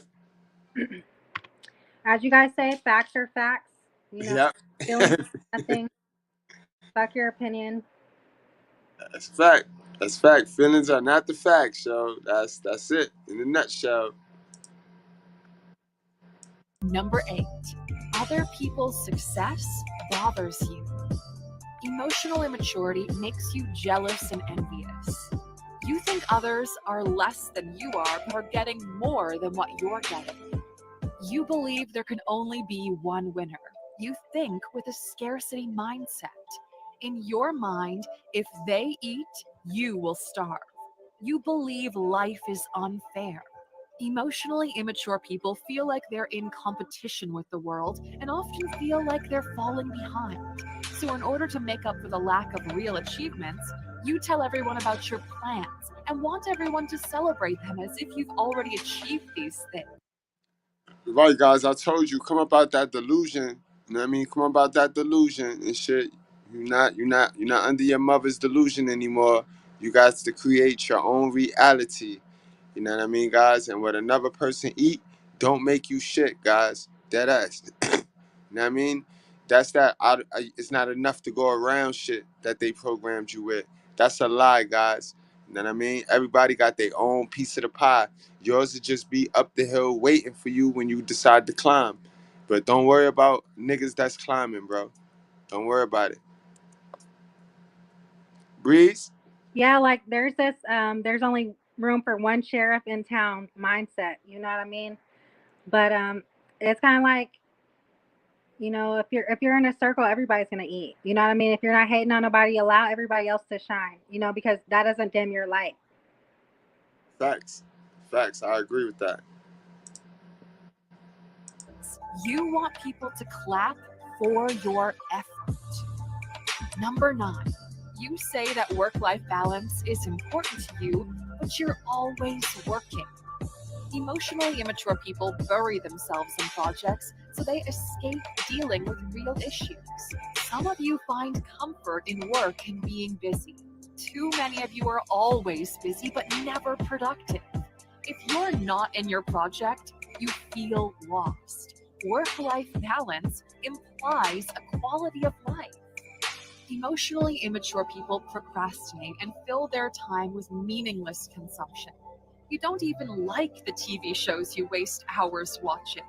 Your balance is work and then nothing.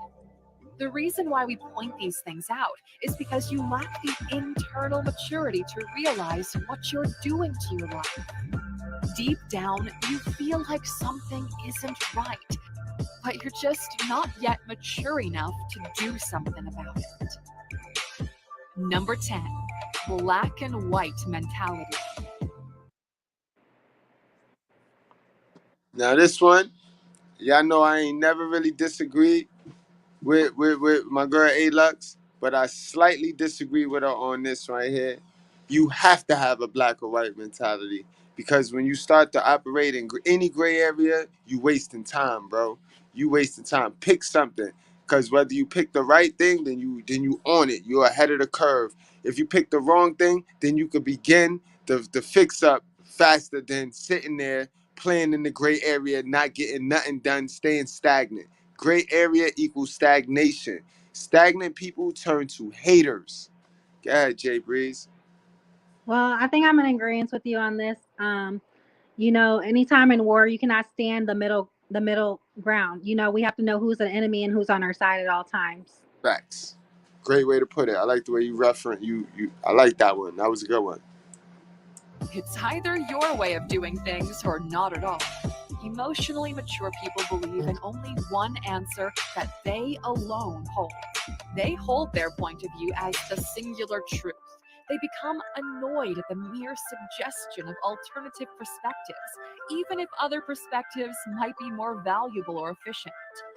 See, now when she said like that, from that point of view right there, that's that blocking information. That's that protecting your peace, because the real answer goes against your comfort. Now, when you do that shit, that's how the poor stay poor.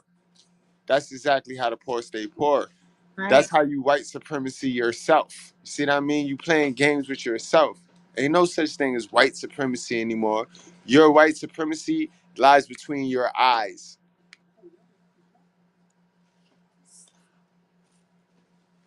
Black and white mentality comes from arrogance, and arrogance comes from the lack of emotional maturity. The smarter you are, the more you understand just how much you don't know, so you humble yourself and get back to learning. Guys, I showed you guys that yesterday. All you guys was like, yo, Mr. Goodbread, you mad patient with him. It just come from practicing how to be emotionally intelligent, how not to let. Remember, we got 27 emotions, guys. We study them. Take one a day and study them. And practice not letting nothing trigger that specific emotion.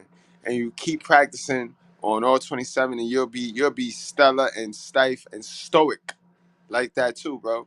There was nothing that boy was gonna say that was gonna trigger me. I was gonna get all the content that I needed. I was gonna force him to say everything I needed him to say, so that when I do the reaction, I already know how to react to it and bring it home. You know what I mean? And you guys got to do that. I mean, we live in a society that play on your intelligence, bro. Play on your intelligence. Period. That's the system. You want to add to that, Jay? No, I think you said it perfectly. The richer you are, the more you understand just how many people are way richer than you, so you humble yourself and get back to work. Progress comes from humility, and in this Facts, son. I told you that, yo. It's always the poor people that got the meanest shit to say, or that always got the victim shit. Only the poor people blame white people for shit. Know what I mean? When you get money, when you get your hands on some money, you gonna see shit totally different. You ain't gonna be this victim then. Know what I mean? You only a victim because you poor. You only poor because you make bad decisions. You only make bad decisions because you don't have the proper education. And educations is tools. So right now you playing around with a paper fork and shit. While niggas got motherfucking swords and knives and shit, you playing with paper forks. You know what I mean? Because you refuse to clip up. You refuse to take in new information. So you take your little paper fork on over there and go fight your own war. sense, an arrogant person has nowhere to go. In their eyes, they've achieved their destination. Arrogance comes from insecurities. Arrogance comes from the need to defend the artificial image you've created. Because look, when you're the real deal, you don't need to tell people. They already know because they saw it happen. Black and white mentality will keep you from growing. Nobody took the time to teach you these lessons growing up, so you tried to figure it out for yourself. You're finally at a point in life where you can humble yourself and actually grow instead of just pretending. That's a fact, guys. I tell y'all, stop this fake it till you make it shit, yo. Because y'all doing it wrong. I know y'all don't know how to really fake it till you make it. Y'all doing it all wrong, you know what I mean? And I explained that to y'all before. Faking it till you make it can be used for the win, but you got to do it right. You got to shut up, get around some folks that's smarter than you, better than you, and fake it till you make it. Shut up, learn, educate yourself, then remove the L. You know what I mean? By the time you get around them and learn, when they not around you, you already know what it is you need to know. You're not faking it no more. Voila. But if you get around folks and you running your mouth, acting like if you know it, now you faking like you know what you're talking about. You're not listening, not learning. You never gonna really learn. Then when they not around you, you still end up not knowing what the fuck you supposed to do. You know what I mean? That's how you fake it till you make it, guys. Right.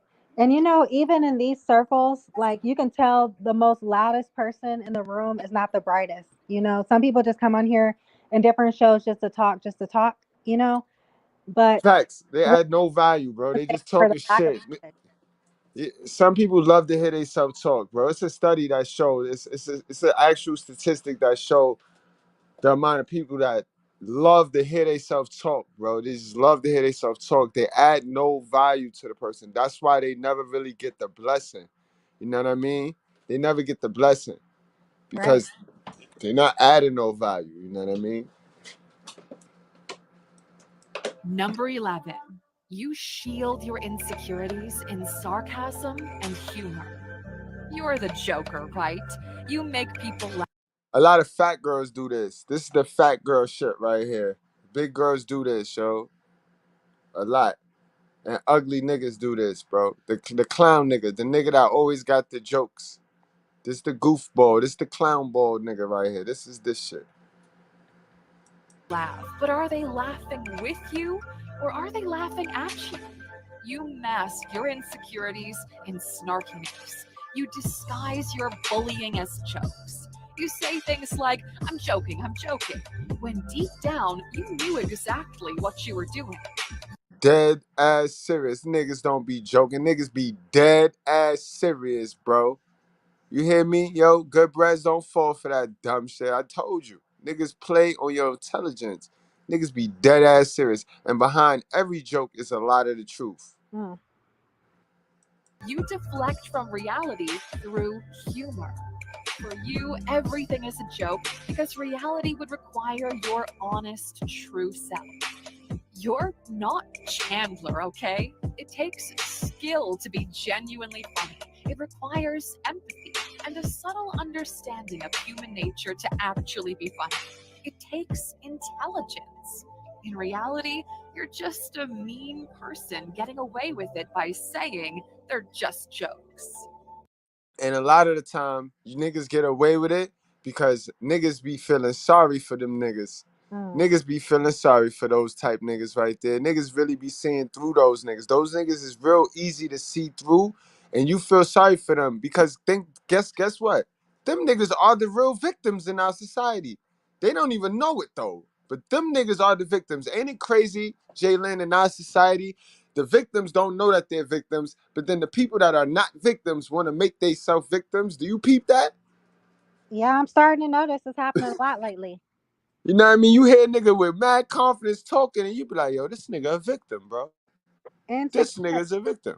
It's just like a little dog barking. You know what I mean? The smallest dogs. I have a little Chihuahua, but when a big dog comes around, he starts barking like he's gonna do something. I'm like, nigga, don't get us into no trouble around here. Facts, yo. You be looking at the dog like, yo.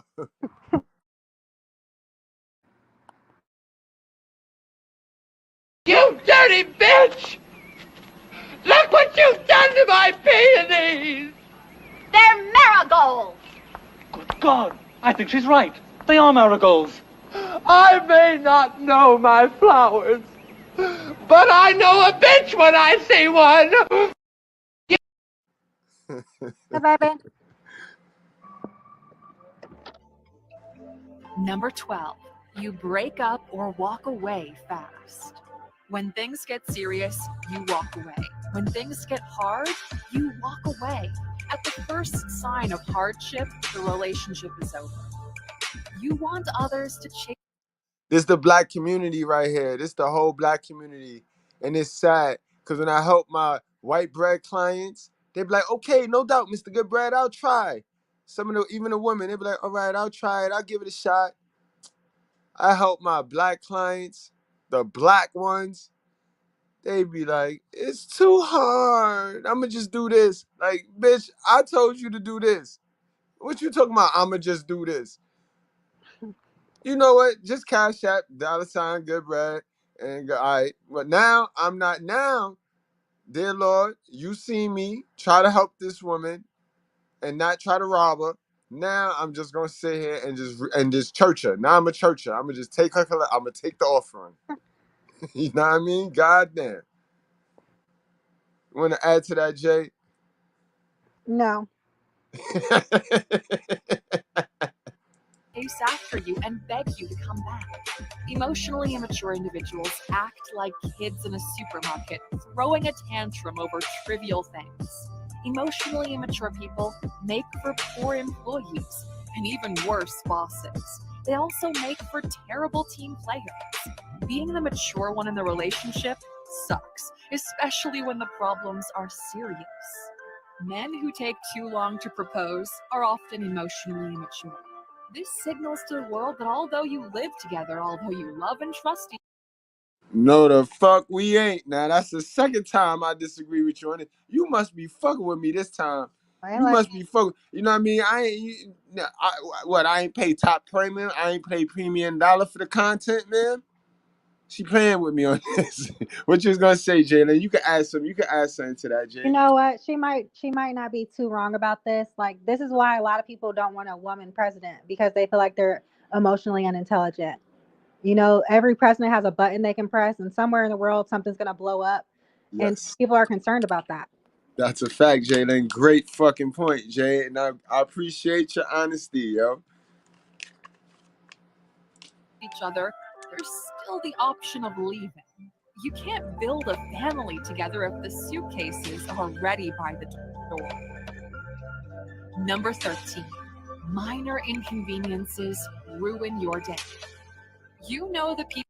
Now, I don't worship horoscopes or nothing. Now, because you're not supposed to worship horoscopes.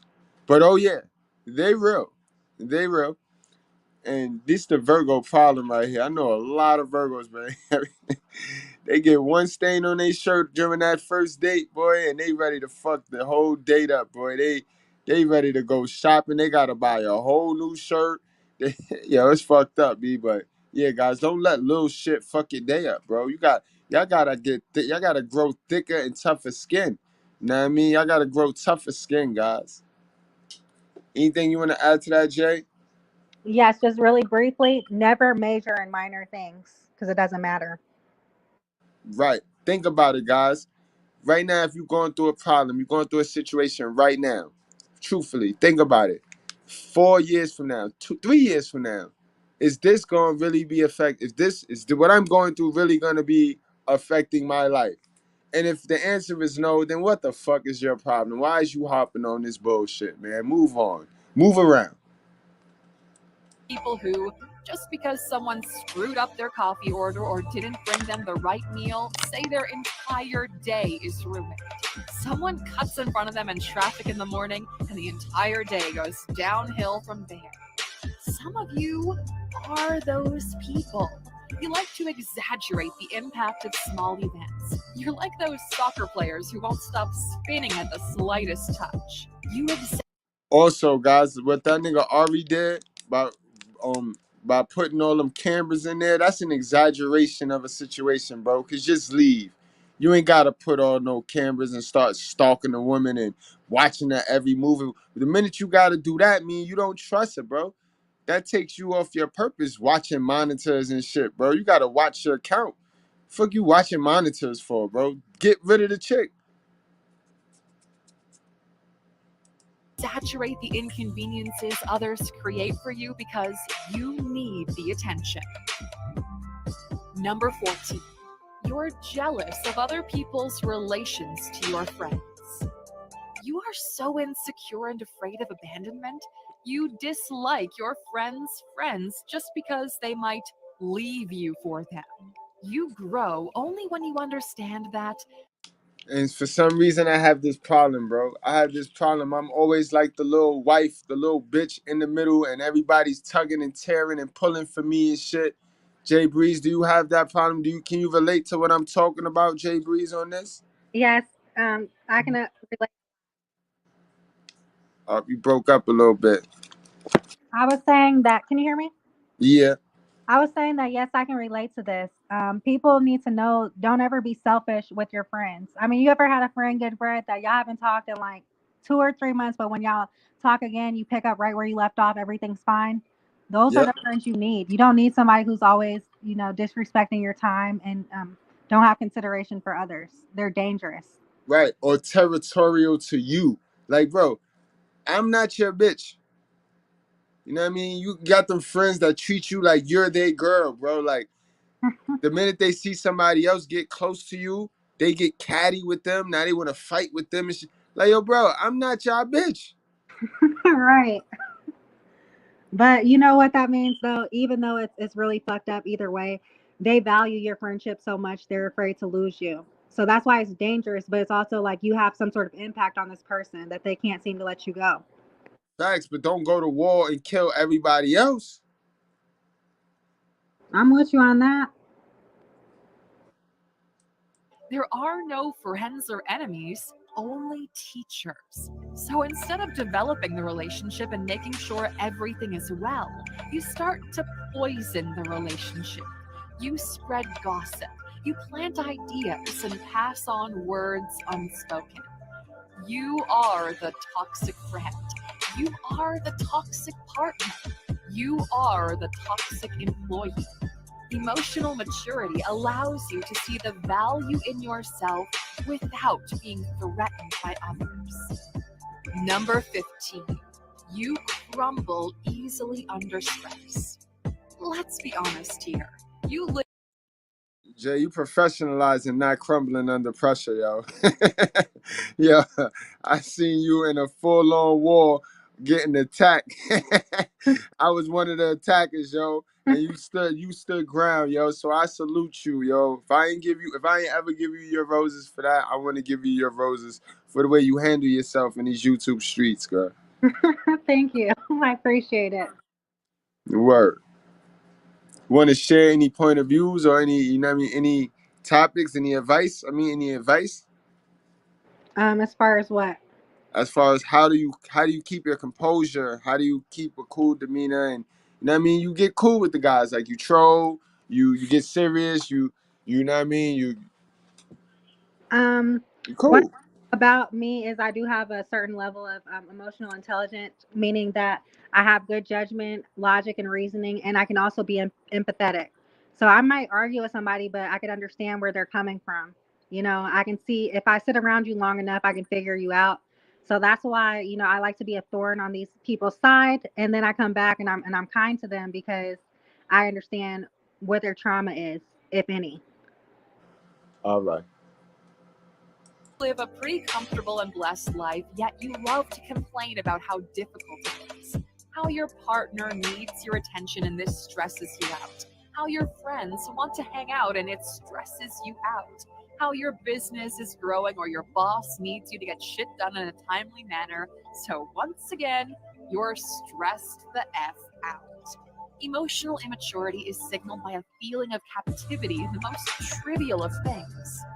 You feel like crying all the time, although nothing tragic has happened. You simply expected it to be easy, and it isn't.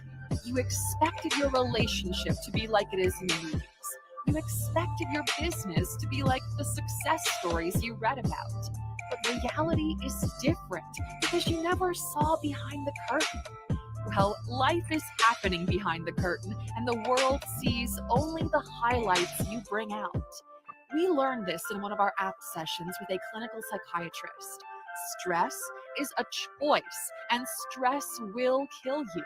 As John Lennon puts it, life is what happens to you while you're making other plans. And as it happens, you're making a choice to be stressed and unhappy until the plan is fulfilled. Emotional immaturity will sabotage your growth. It will sabotage your relationships. And hopefully this video has opened your eyes to some of the things you might be guilty of. In a few days' time, we'll do signs of emotional maturity, and we'll link to it in the description. Now, today we're going to skip the question and go straight to the bonus. And guys, we did that video already. If you go check out the video between me and Big Mike Drop, where we talked about the little Mexican dumb nigga, you know what I mean? I ain't calling racist. Peep the wording, because you know what I mean. We know that racism is stupidity. That's what it is. It's a stupid. It's stupid niggas. Ignorant niggas is racist, yo. The dumbest niggas in the world are the racist. The most racist. You know what I mean? So we did that video. We did that list. We broke that down over there. So y'all can go check it out. And the list is pinned in the comment section. Thanks you to courtesy of my guy Dorsey. Keon, what up, my guy? If you in the chat. On breakdowns. Every once in a while, you might feel like breaking down. But what exactly is breaking down? Well, in your mind, the answer is you, your identity, and who you've become. In reality, you've bottled up so much and have lived in this make-believe reality where you ignore what's happening for too long, to the point where your ability to hold on to this faux reality is breaking apart. Your true self can no longer ignore what's been happening internally and spiritually, and it's signaling that to you. It takes an emotionally mature person to diagnose and understand what is going on in their lives when negative feelings start coming in. Here's a golden nugget that we've learned firsthand, and this is only for you true A-Luxers watching these videos until the very end. Depression sets in when your internal person no longer wants to play the role that you've created in outside. Bingo. I'm going to leave that on the screen right there. Jay Breeze, you want to reread that for me so we could break this thing down, this quote right here down, because this is everything. And this is how you unravel that social media programming, because this is what social media did to people. Alrighty. Depression sets in when your internal person no longer wants to play the role you've created in the outside reality. Right. The outside reality is this social media matrix. Remember, everybody now has their avatar on social media, and they living through their avatar, because the avatar is what you could juice up. Anything you want to be, any person you want to act like, mimic, copy, and I mean, you can be that through your avatar. So when you, the person in real life, decide you can't live up or you don't want to live up to the avatar, you go into depression. And that's what that is right there, guys. You know what I mean? So this is why I tell y'all all of the time, log the fuck off, go the fuck outside, get some fresh air, you know what I mean? Go meet people outside, get the fuck off social media, you know what I mean? Word. Reality. Even the word itself is derived from this. Deep rest. Because that's what the body and mind requires. Your body needs to be in a deep rest from playing this character you put on for others, and it needs to go back to being its true self. Breathe. Now again, guys, breathe, guys. Breathe. Breathe. I hope when y'all watch these videos that I bring to you, courtesy of A-Lux, mixed in with the content, I hope y'all really take the message, bro. You know what I mean? I hope y'all take the message. That's how I get my blessing. When you guys take to these messages and really start to get benefits, get the benefit and the result from these messages, bro, God smile and throw me a blessing, bro. You know what I mean? So I need y'all to get to these shits, bro. I need y'all to get to these. You want to add to this, Jalen? Right. I mean, this last one reminds me of, like, you know, actresses and actors, they break character sometimes, you know, and it could be for many different reasons, but sometimes it's because they relate to the actual scene, or, you know, they just go into a phase where they have to be themselves. That's a fact. And this is the template to all the deletions, and this is why people delete theyself, and you know what I mean? So this is a very, very, very important and informative one, guys. You might want to add this to your watch list so that you can always go back and skim through the list. You know what I mean? Skim through the list. So you can make sure you can check it off on you. Like, nah, that ain't me. Know what I mean? Because this is gonna prevent that. I'm gonna play this one back, just this part back. Know what I mean, guys, this is mega important in what's going on right now and disconnected and becoming more emotional intelligent.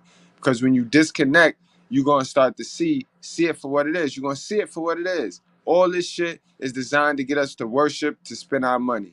Period. You true A-Luxers watching these videos until the very end. Depression sets in when your internal person no longer wants to play the role that you created in outside reality. Even the word itself is derived from this: deep rest. Because that's what the body and mind requires. Your body needs to be in a deep rest from playing this character you put on for others, and it needs to go back to being its true self. Rediscover your love for your hobbies. Take photos, ride bikes, be in nature, get some sunlight, and drink water instead. You'll feel the chemistry change. The closer you are to your true self, the better life feels. We believe our life is amazing as we spend it genuinely doing what makes us happy, and we hope that one day you will too. If you're smart enough to understand the importance of emotional maturity in life, that means you score high in EQ, emotional intelligence. And if this video made sense to you and you don't feel threatened or exposed, write the letters EQ in the comments. That way, That was a good one, boy. That was a good one. Jalen, you want to say something? You want to add anything before we get to the last segment? Before we get to the main event? Yes, that was a banger. One thing that I thought about before I was even on this show, that I've been thinking about this for a while, but for you guys in the chat, you guys need to make sure that you comment on the video like afterwards as well. It does help with the algorithm. I'm no expert, but I do know that it does help. I do. Thank you, Jay Breeze. That's a fact, though. That's a fact. Thank you. Before we get to the next segment, yo, I just got this across my desk. I want to say salute to my guy, Mr. Approach, and salute to my guy, DeBell 5000, because y'all guys keep the school. Y'all guys keep the school well. Y'all niggas, man. Niggas, bro. Where, yo, you cannot make this shit up, bro. Like, and you know what's sad, Jay Breeze? And this is going back to the thumbnail, to Aries Spears. To see that man with the other man on his back and as comfortable as he is, we gotta remember the era that these niggas came up in. These niggas came up in the shenane. They came up in the cross-dressing era where not only did they use the cross-dressing, they put it in comedy. So they actually got these goofy niggas laughing at rainbow shit. I mean, so it's like they're conditioned to laugh at it to where it softens the blow. Now, when you look at it and you see it, you got to see it as laughter. No, I'm not going. Right. And I feel that, right? But you've made a comment a while ago and you've been saying this, but when so many people go one way, your goal is to go the other, because they try to normalize this and make it something that is cool and it's not. But it all starts from someone rubbing your leg, then it becomes a touch in a inappropriate area, and then it becomes more than that, and so on to the point where it's just sick, but it's acceptable. Right. And it's the laughter in it. It's the laughter in it. Or the he, the ha ha. Right. Come on, bro. Come on. But yeah, look at this shit. It's no more masculinity here. Masculinity died, yo. Masculinity died, bro. Masculinity dead. I'm not confident in it no more. Would you look at this shit here, bro? Hold on. He gets this shit. He gets this shit first off, bro. He gets this shit first off before we do anything.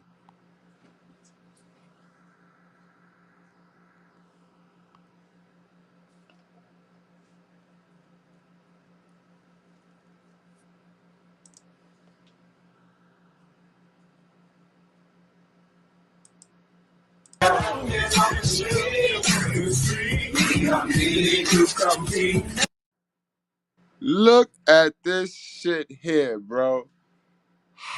Nigga. Wow. This is what masculinity has come to. When you have the comedians and the celebrities doing mook shit, look at this nigga here. Look at this motherfucker here. This is what you left with, Jay Breeze. This is what you got. Because the real niggas ain't going, and half the other half of real niggas is already taken. You know what I mean? Jay Breeze, this is what you left with, girl. That ain't my Woo! Thank God for Mr.Goodbread. Thank God for Mr.Goodbread. Shit. Look at this nigga. He got a one leg up. Wow. Look at him. He came in looking crazy. And not for nothing. It's the light-skinned niggas, bro. It's a light-skinned nigga, bro. It's a light-skinned, bro. It's a light-skinned nigga, bro. Yo, get up, boy. Get up. Get up. No, man. I fight for men every day. I fight for men every day, and this is what they do, Jay Breeze. I mean, you gotta fight harder if that's what they're doing. How harder can I fight, Jay Breeze? I'm on here every day, consistently. 2 videos, lives. I'm in real life. I'm on Facebook all day, every day. What is going on? Look at this nigga. Look at this monkey. Look at him. Look at him. Wow. You can't make this shit up, bro. I mean, so is this a wedding? So is he just saying that he's gonna be her bitch perpetually? Like, what's going on? I listen. This you couldn't ask me to do this in private, let alone in front of a group of people while I'm supposed to be the leader. How can any of these people remember the other day we did the live where she kicked niggas out because they didn't pay for the wedding? So she was one of those. Clearly you keep your same cipher. So these people that's here is going to be at a lot of events.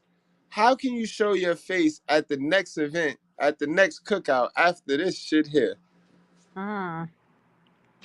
And nobody sees anything wrong with it. I mean, who are they running it by? Like, oh, I'm gonna have a wedding and I'm gonna have a nigga, I'm gonna walk him like a dog. Like, who did they run it by? Yeah, who idea was that? Like, who makes this idea up and who says, yeah, we're gonna do that?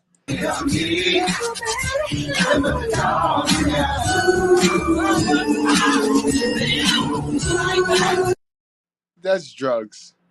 But yeah, who makes this up though? Who makes this up? It's a cold world. It's getting bad. It's not looking good out here, yo. It's not looking good out here at all. At all, B. At all, yo. At all, yo. Sheesh. Let me for the late comers, the late scrollers in. Let's go. We gotta throw the Aries Spears shit back on for the late comers in. You know what I mean? Before we get into the next segment on how they get these Hollywood women and men, how they get them to do mischievous things and mischievous acts for money. So all the mooks, all the male, female, it don't matter. I wouldn't worship them. You know what I mean? I told y'all niggas about worshiping shit. Y'all niggas worship anything but the Bible. Anything. Y'all feel sorry for everything but the Bible.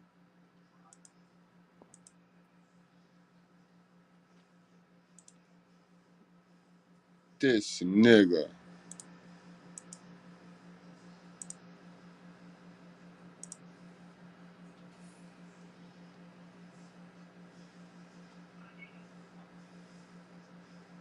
Just keep it. Only got one man, and this be my man. When I say my man, he really my man. I rep so hard from the north to the south.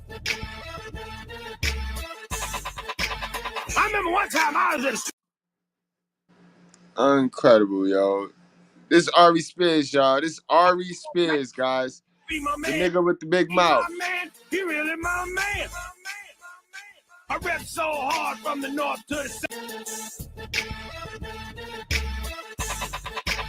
I remember one time I was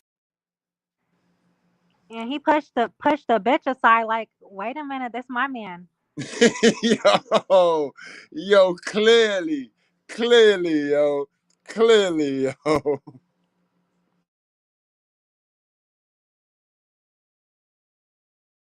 You dirty bitch! Look what you've done to my peonies!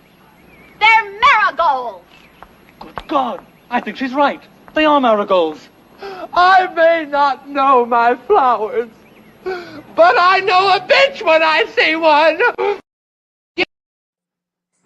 Correct. Yo, correct. Yo, I know a bitch nigga when I see one, B.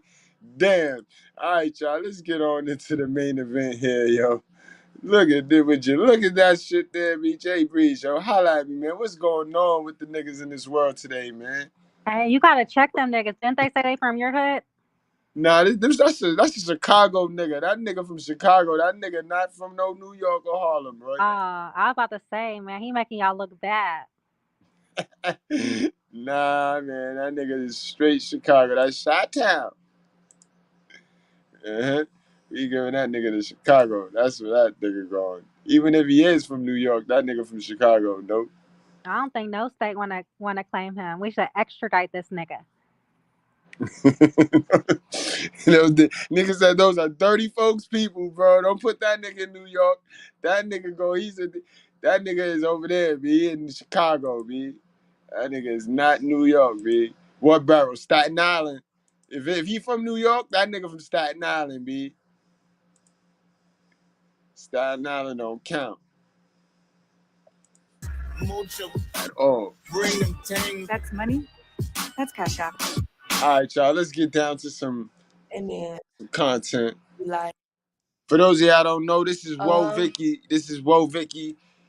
This is her interview she did warning people about Hollywood party houses and fans only and sober and her moms and you know what I mean? Real shit. Hell of a mother she had, you know. Your type shit. immediate family. Fair use, When it fair comes use, guys. to Fair money, use. are you the breadwinner in your family, your immediate family? yeah, in a way. How easy or hard is that position? Um, it's good. It's easy. Cause my family they're a lot older, so it's nah. Cause like yeah, cause sometimes people they just expect you know they feel entitled, and then Guys, work with her, guys. You know what I mean? Just be patient. You know, she's very pretty, so she's dumb. You know what I mean? Extremely dumb. But she's gonna get it out. She's gonna get the answer out soon enough. All right, Jay Breeze. At any given moment that you want to stop and chime in, just let me know. You know what I mean? But just be patient with her.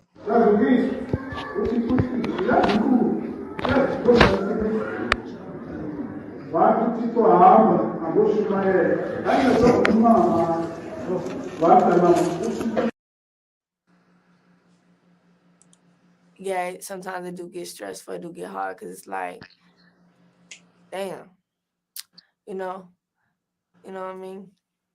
Ever get tired of that position? It's a blessing, but that's just what it comes with. Now, generally speaking, are you good or bad when it comes to money? Good or bad? I think I'm good. Let's talk about good. What's the smartest financial? I told y'all the difference between good and real. You know what I mean? Don't fuck with the good, fuck with the real. Financial decision you've ever made so far? Investing in the stocks, and I'm finna put my other apartment. I got 2 apartments in Cali, and I'm finna Airbnb out the other one. So that's gonna be a very smart decision. Now, when it comes to stocks, when it comes to real estate, is that something that you were taught or you just learned from experimentation? I learned real estate from my dad, not the Airbnb stuff though. I learned that on my own. So yeah, kind of learned it all on my own. The stocks and like stocks and real estate, I hear my dad talking about it, but I never learned. I learned from asking other people and learning it on my own. Now, on the opposite, but he influenced me in a good way. okay. Now, on the opposite end of the spectrum, What's been your biggest financial regret? Something you've done with your money that you wish you didn't do. Really paying all that goddamn rent in Cali. That shit too expensive. Now, can money buy happiness? No, Why not? it can't. It'll only happen. That's a lie. That's a lie. That's a whole lie. What was That's a whole lie. what was a lie? Money can so buy happiness. You just gotta buy your peace first. But you know what I mean? Niggas get the money and dumb out. But if you buy your peace, remember, money buys happiness, money buys peace, and peace buys happiness. In that order. That's where the people go wrong at. And it's sad that they train them, they brainwash folks into thinking that money don't buy happiness. That's some poor shit, yo. That's some poor thinking, yo. Only poor people say that shit. For real. Niggas that got money know damn well I'm niggas be happy. We be happy than a motherfucker. Fuck is you talking about? That's poor. That's a limited mind belief. And like I said, they groom us with so many bum ass shits that it's gonna take a lot. It's gonna take some real resilience. And it's gonna take some mental fortitude for us to get it out, get it off of us. Get it off of us. I started very young, guys. I always was anti-society. Something never set well with me about this shit, yo, about women wanting to be equal, but not really equal, but wanting to be equal, but soft, but equal, but like, what the fuck? I never got the fact that we let women stand on books so that they could see over the fence along with us, but that wasn't enough. They wanted more books so that they could hop over the fence while we just stand on the other side of the fence looking at them do whatever it is they do on the other side of the fucking grass. Like, what kind of shit is that? Like, that never sat well with me. Happiness can come from Jesus. And that's what people get it fucked up. They be thinking like, once they get this, they're gonna be happy. Once they do this, they're gonna be happy. And then they do that, and they still ain't happy. And they keep doing it. Now she's right, because once they buy this, if they not buying their peace, they'll never be happy. See, people think that they could buy materialistic things. They think that they could capture peace in materialistic things. That's not where the peace is at. The peace is always going to be in purpose, and your purpose, the more your purpose lean towards helping others, is the more your blessings and the more money and the, you know what I mean, you're gonna get. And that's how that works, in that order. You know what I mean? But because I'm a dumb nigga, or because I say bitch, nigga, you could just be like, oh, he don't know what he's talking about. You know what I mean? And then block that and continue to rock out how you rock out, living week to week. Or even if you're not living week to week, just having a little 2,000 in the savings and shit. You know what I mean? That's not great, bro. It's not great. I You mean, do it, huh? we can see these moments being captured right around tax time. Everybody's excited. They're happy for 2 weeks. When that money's gone, they're upset again. They're mad. They didn't fuck around and crash their car because none of it was Mm-hmm. blessings. Nobody's ever went poor by giving to the poor. You know what I mean? And in fact, they've been rewarded. You know. That's a fact. That's a fact.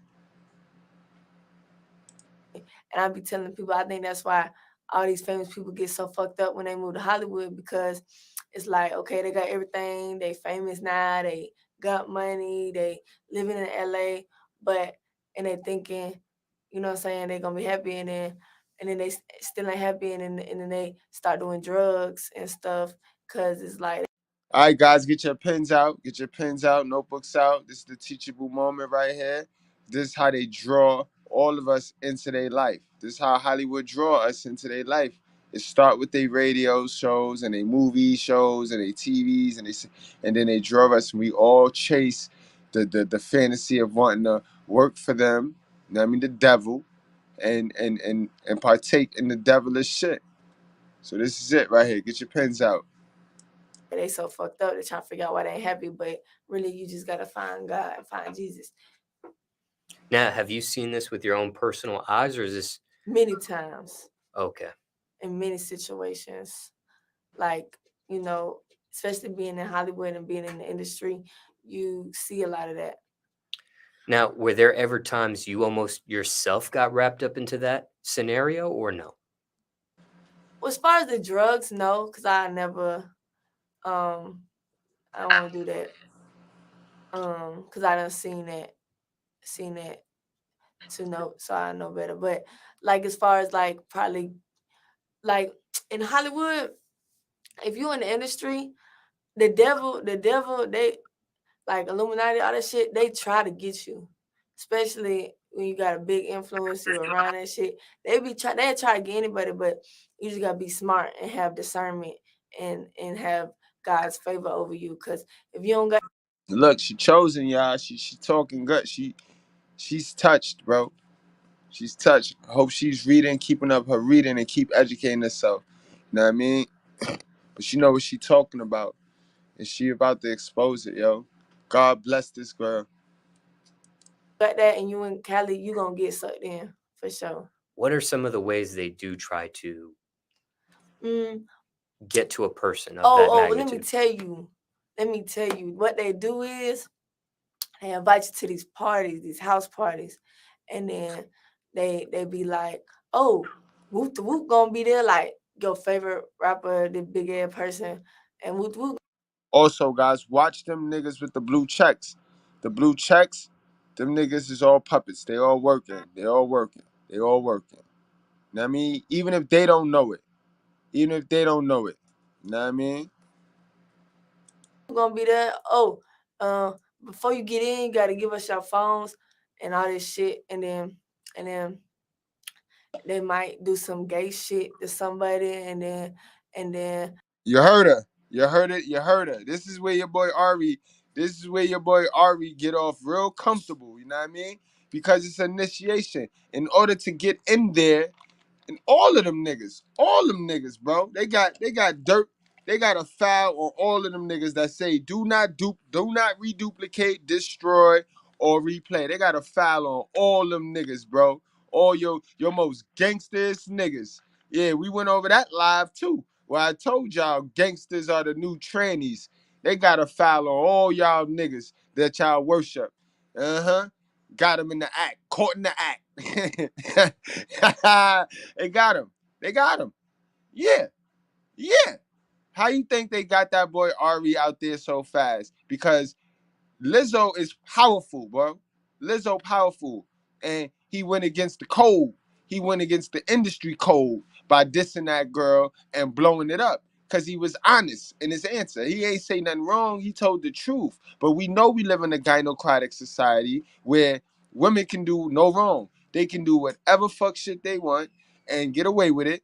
But if a man tell the truth, he will be deleted and canceled. You know what I mean? So how is it that since he said that, you done got this tape come out with him and Tiffany Haddish. You done got motherfucking this shit that we was able to get our hands on come out. That motherfucker screwed. And that's because he got a big mouth. That's because he allowed his emotional immaturity to take over. You want to add to that, Jay? Yes, I mean that's all like it kind of reminds me of Richard Pryor. Everybody knew that he was with trannies, you know, and men. The same with what's his name? Eddie Murphy was caught with a tranny. These are all but they never fell off, right? They're still some of the greats, the kings of comedy, like the highest of the high. It's part of the humiliation ritual they have to go through when they go against whatever the code they're in, you know.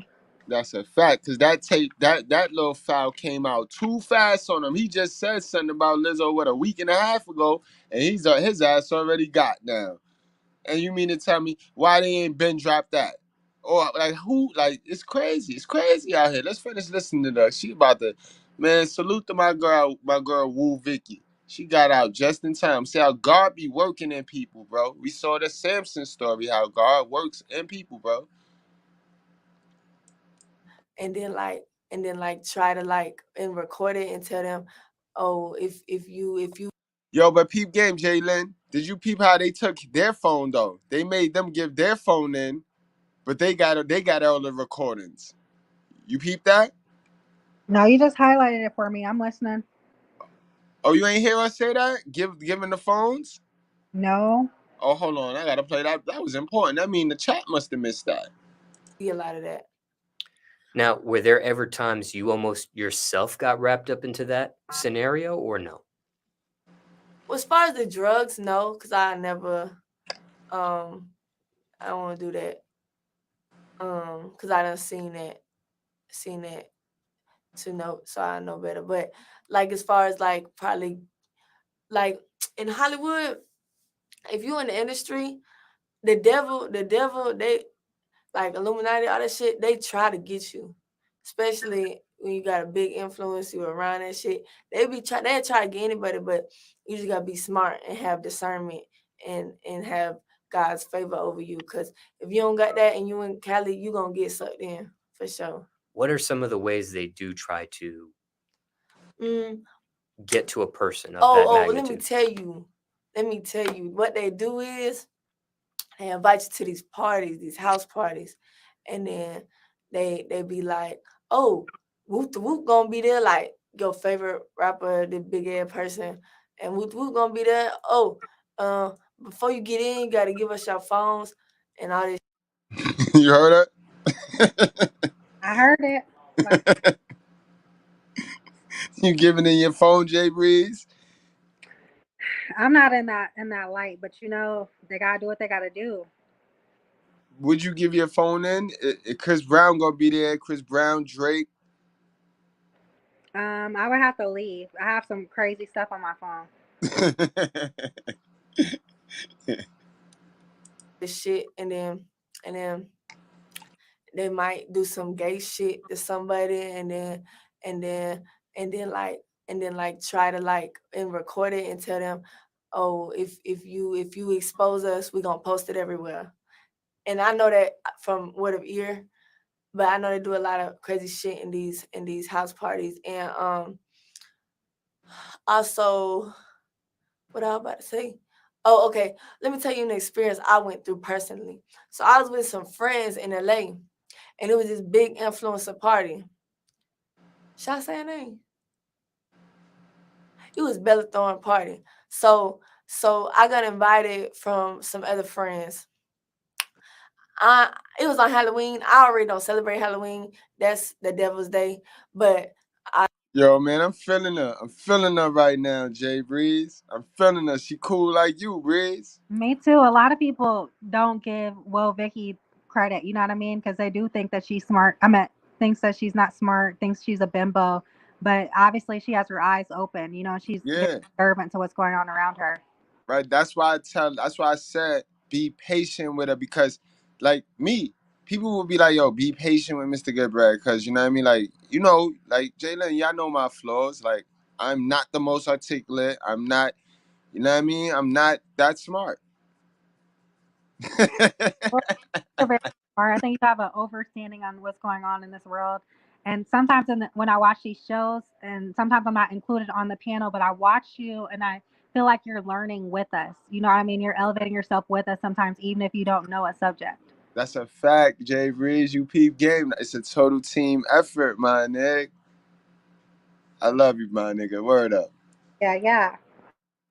I happened to be with them and they was going. I was like, fuck it, let's go. So it already was a lot of signs. The party said you have to be half naked. I'm like, first of all, I ain't going half naked nowhere. Second of all, it was like a lot of signs that was adding up that night. Like the same night on Hollywood Boulevard, the party was off Hollywood Boulevard. Some guy got shot and killed on Hollywood Boulevard, so the whole street was shut down. So that was another sign. So then we get to the party. You know, this is the beginning of all this COVID stuff. So we get up there. They tell me, oh yeah, you can't bring your phone in.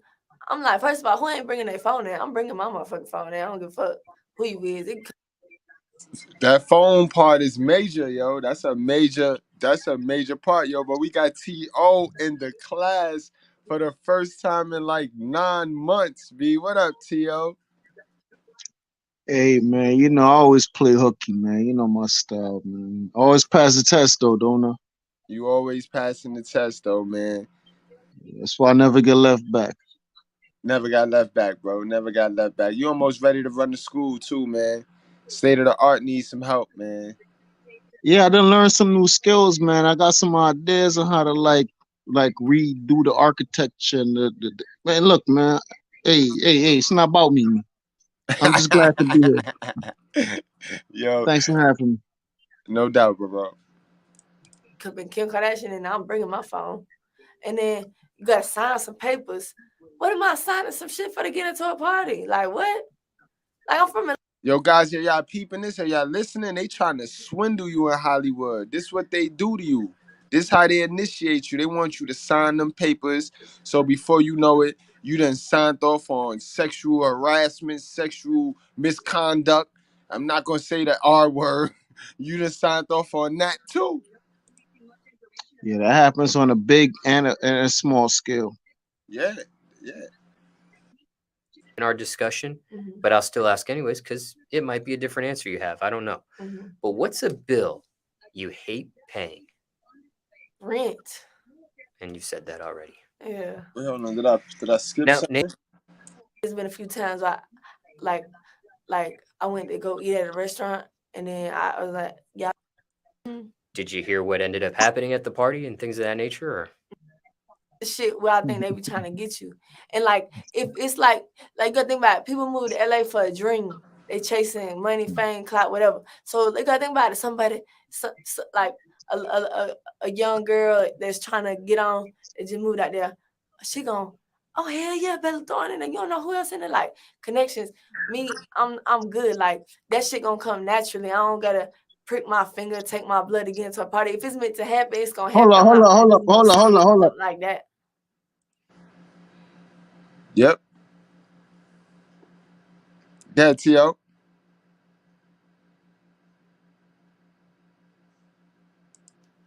Now, you did, the others did actually attend that party. Mm-hmm. Did you hear what ended up happening at the party and things of that nature? Or? No, I didn't even ask them, and I don't judge them. Like that's them. I can't help what they do.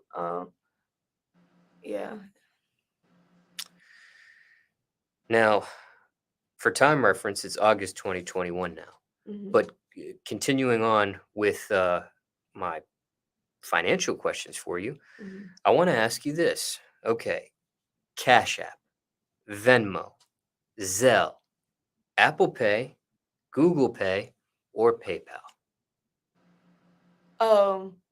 Apple Pay for sure. I use that. I use Apple Pay everywhere. Sometimes especially like, sometimes I even be leaving my wallet at home and use Apple Pay. But like, it's been a few times like I went to go eat at a restaurant and then I was like, yeah, I'll take Apple Pay before I got the food because I forgot my wallet. Now, you may have answered this next question earlier in our discussion, Mhm. but I'll still ask anyways because it might be a different answer you have. I don't know. Mhm. But what's a bill you hate paying? Rent. And you've said that already. Yeah. Now, name something you didn't realize was so expensive until you became an adult. Rent. What's a habit that's made you money? Um. Mm,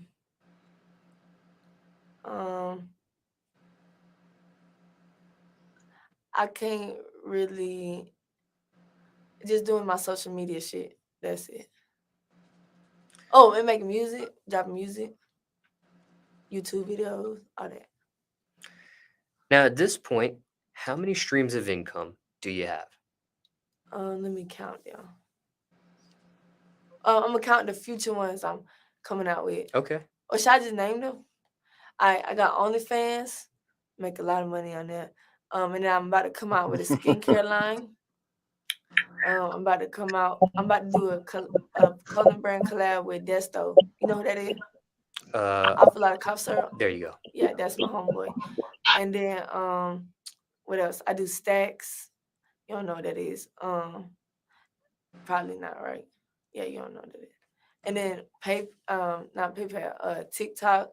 I just found out I had $37,000 sitting in my TikTok account.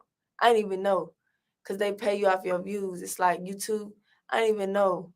I'm trying to get it out of there, but they talking about you got to go through PayPal. But PayPal be acting funny with money sometimes, so I don't want to do that.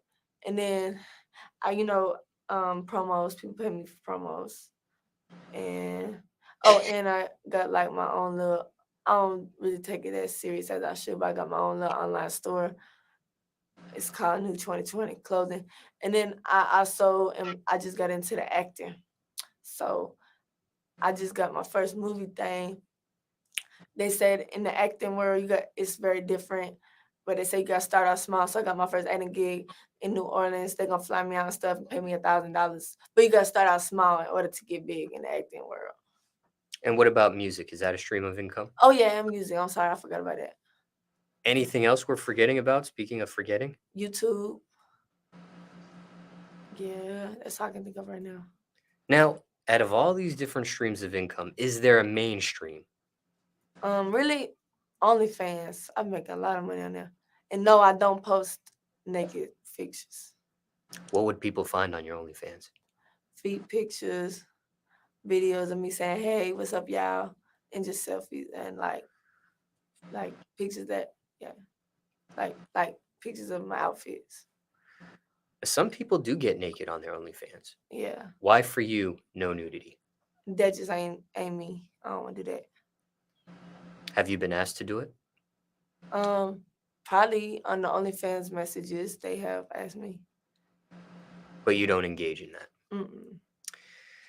Sometimes people ask for special requests in the OnlyFans.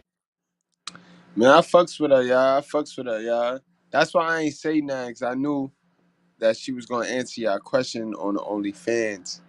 You know what I mean? Guys, I don't know what y'all waiting for, man. Why don't y'all make y'all own? You make y'all own OnlyFans, man. Fuck wrong with y'all?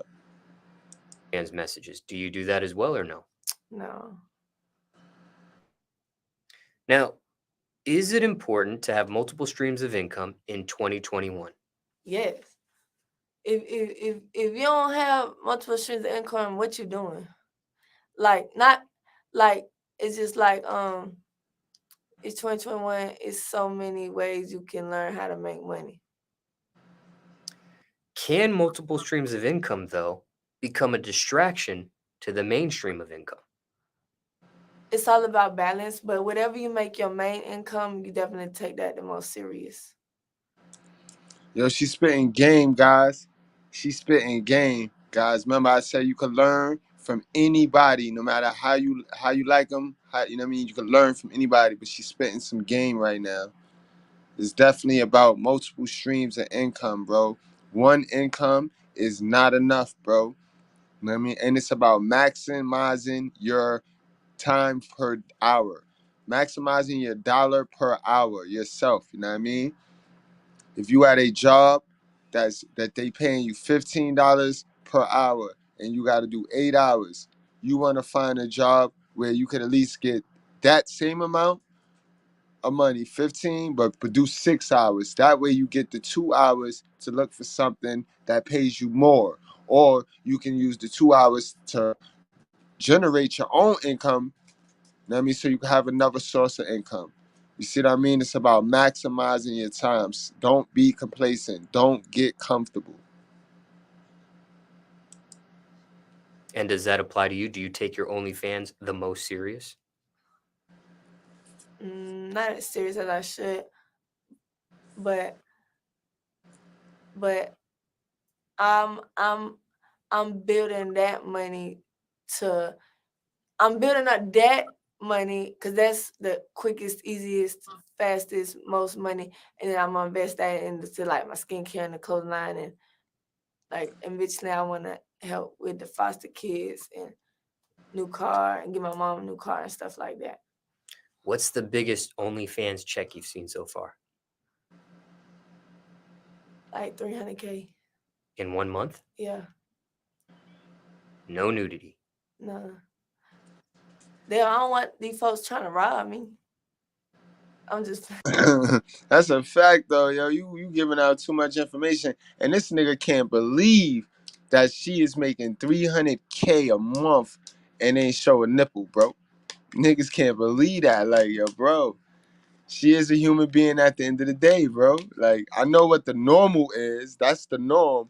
But see, don't go in thinking that everybody, every chick is the norm, bro. That you fuck yourself over like that, bro. You know what I mean? You gotta know a bitch when you see one, guys, right? Tell them they gotta know a bitch when they see one, man. They can't just be thinking everyone is a bitch.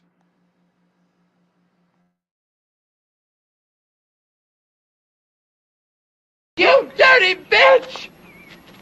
Look what you've done to my peonies!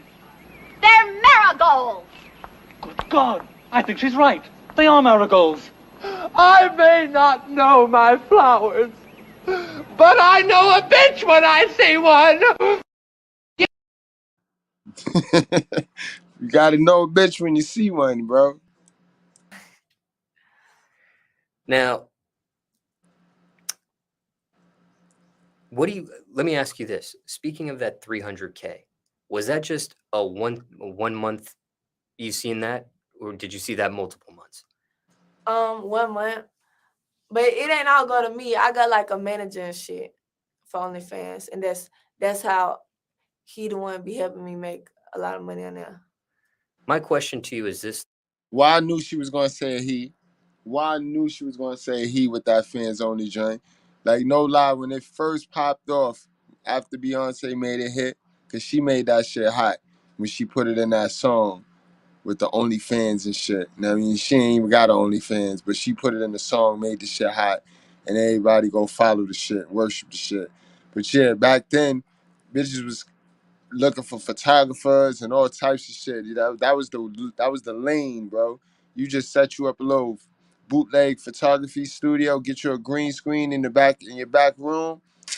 Man, chicks was giving you money. They was giving you $40 for you to take a few pictures for them, bro, so they could start their fans on it. They ain't computer savvy, so I knew it was a dude behind this. Yo, what's good? Yo, we got classmates, man. Y'all letting me cook by myself, man. What's going on, y'all? What's up, man? Welcome to class, guys. We got King God. What up, man? Hey, peace to the gods. What's going on, everybody? How y'all doing? Same old, same old. Zone, what up, Zone? Hey, what up, Mr. Goodbread? Salute, man. Salute. Everybody sound tired and drained. Like niggas was just wild and niggas was building. What the fuck y'all built, yo? Y'all niggas is working y'all ass off. Everybody sound like they worked their ass off. Hey, I'm up. T.O., what's up, T.O.? Yeah, I've been in this bitch, nigga. You had me on mute, nigga. Oh no, I saw you. I know you was in here. I gave you your grand introduction. I ain't give Zone and King God they grand introduction. You know what I mean? So, all right, y'all. Let's get back to the shit. So, what do you think drove it to 300K that particular month, but you haven't maybe seen that number since? Promoting. It's all about promoting and marketing. That's what everything. You know what I'm saying? I think that's what people miss out on, because like everybody want to sell something and everybody want to do that, and y'all can do it. It's very possible, but it's all about, it don't matter if you selling like the water boys, they selling water, but you know what I'm saying? It's all about the marketing, the promoting, you know what I'm saying? And in online especially. Now, I know you don't get nude on your OnlyFans, as you've already explained. Mm-hmm. But if you did, how much more money do you think that Yo, why is he so invested on getting her nude when, like, yo, bro, do you not believe in her holiness? Like, you do not believe that she know what she's talking about? Like, fuck you keep asking this woman about OnlyFans and being nude, yo. $300,000 check would have been? Right, $3 million. I think he a pervert too, because honestly, That's you a were fact. introduced to her as That's a a child. fact. You know what I'm saying? It's like it's not like I met her for the first time in spirit as this grown woman. When we first saw her, she was a child. You see what I'm saying? So it's Right. a fascination with that a lot of these dudes have. You feel me? This nigga's crazy. But that doesn't move you any further to No, I ain't doing it. even get nude. Now, has a stream of income that was not a mainstream of income ever end up becoming a mainstream of income? OnlyFans and YouTube at one point. And yeah. Now, this online store you mentioned, I forgot how you phrased it, but something like, I don't spend a lot of time on it, or you said something of that nature. Why not? Cause I'm just, cause really I'm focused on, I want to redo that, and I'm gonna sell like a different product. I'm gonna sell like one particular product that's like I'm gonna market it. I got like a plan. Okay. Yeah. Just curious there. And I wanted to piggyback because I'm writing notes down as you're discussing things. And I didn't get a chance to ask you before, but when it came to drug use, I know you don't engage in drug use. Yeah. But were you the type of person that experimented and tried a drug at least, or you were no drugs from the jump? Yes, I've definitely tried weed before, but I learned young that shit was not for me. Because I felt like I was going to hell when I tried it. And I tried it multiple times. Like I tried it once. I'm like, okay, that's when I was 13. And I tried it again and again. And then the third time it happened to me, I'm like, okay, this guy trying to tell me something. So I stopped after that. And then I've definitely tried lean before. And I ain't gonna lie, that junk tastes so good. Like it's so fire. It tastes better than soda and juice combined. But my mom is an alcoholic, so I don't never wanna get addicted to nothing. It don't matter. But like I only like every time I try to lean, like I don't take like 2 little sips, but that junk will still have me. She got a hell of a mother. You heard her. You heard her. She got a hell of a mother. So definitely you see God raising her. Like tired and stuff. So I know if I try anymore, it would not be good. And yeah. And really like my boyfriend helped me with that. Like he was like, you don't want to do that. That's not cool. Like and really, cause I seen my brother, not my blood brother, but it's like my brother, like when I was like 17, he would like drink lean all the time in the studio. And then like I remember one time he was like pulling up while he was standing up, pulling up and falling asleep like that. And then he used to drive home like that. And I remember like he told me like one time he could have killed himself. And then he stopped and he started working on stuff. He just told me like that wasn't good, like good experience. And I heard lean is like heroin in a cup. So once I heard that, I'm like, hell no. Liquid heroin. Yeah. Now, when it came to you not using it anymore, was it just the flip of a light switch? Cold turkey, as they say? Well, I never really just like drunk lean every day. It's just like if somebody I know had it, I'd be like, ooh, let me get some. But see, now I cut that out. Like, I ain't even gonna do that no more. Care to share the name of the boyfriend? Clang, clang. Zincoro Tequila, a perfect. This a nosy nigga, man. This a nosy nigga right here. And how'd you two meet? Through friends. And your mother, when it comes to alcoholism, is that something she's overcome yet? Yeah, she just recently overcome it. She's been sober for like 2 months now. And do you know how she was able to beat that addiction there? Yo, I thought she was gonna say she was sober for like 10 years, 5 years. She said 2 months, B.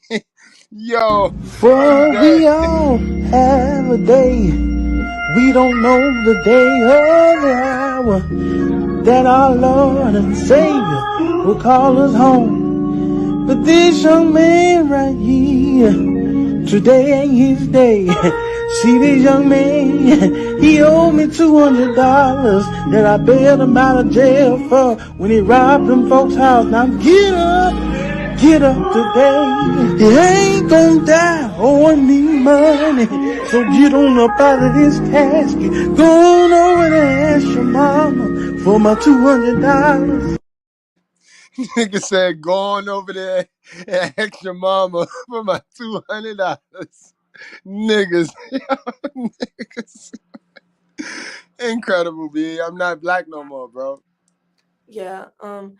They have this thing called, it's like a shot you could take. And take it, and it lasts for a month. It's $2,000, and every time you drink, it tastes like metal in your mouth, so you can't drink. But she had to obviously go through a lot, like mentally and stuff, to say, okay, I really want to stop. How's your relationship been with her since she stopped? Well, I'm grown now, and she grown too, but I love her. She my mom, and we try to talk and hang out as much as we can. But yes, it's good. It's real good. I didn't know if since she's quit, things have gotten better with you two, or Yeah, they gotten better. But it's all like. Now, if this nigga asks her if her mom's got a fans only with nudes, we gonna hunt this nigga down, Goodbreads, because this is a pervert right here. This nigga different, man. This nigga asking the questions is just I don't know, man. They're not sitting well with me. I don't even like his voice pitch, his tone. He sound like one of them niggas, bro. He sound like one of them niggas, bro. Like it's gotten better.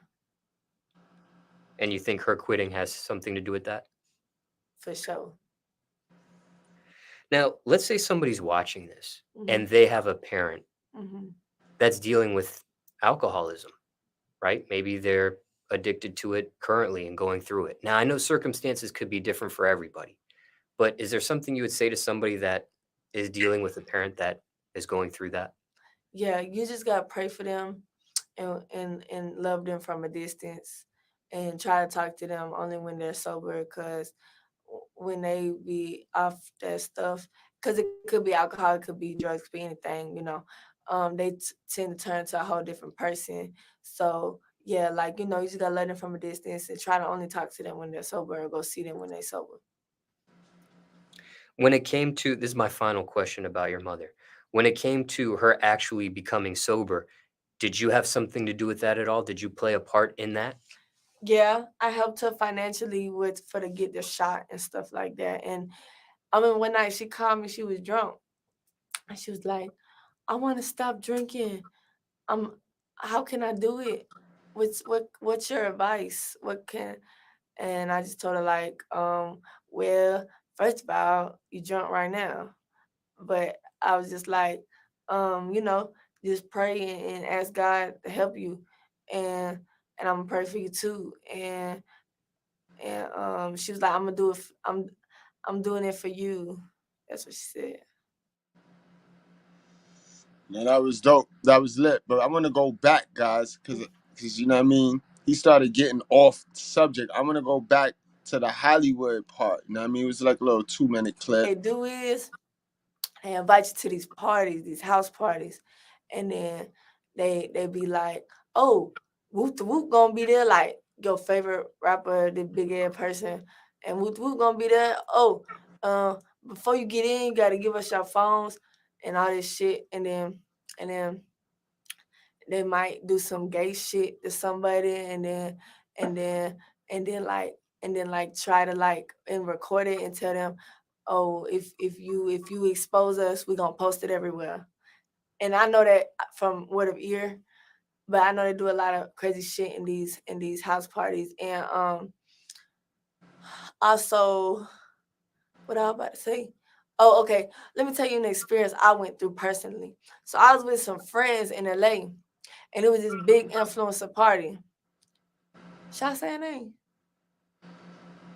It was Bella Thorne party. So I got invited from some other friends.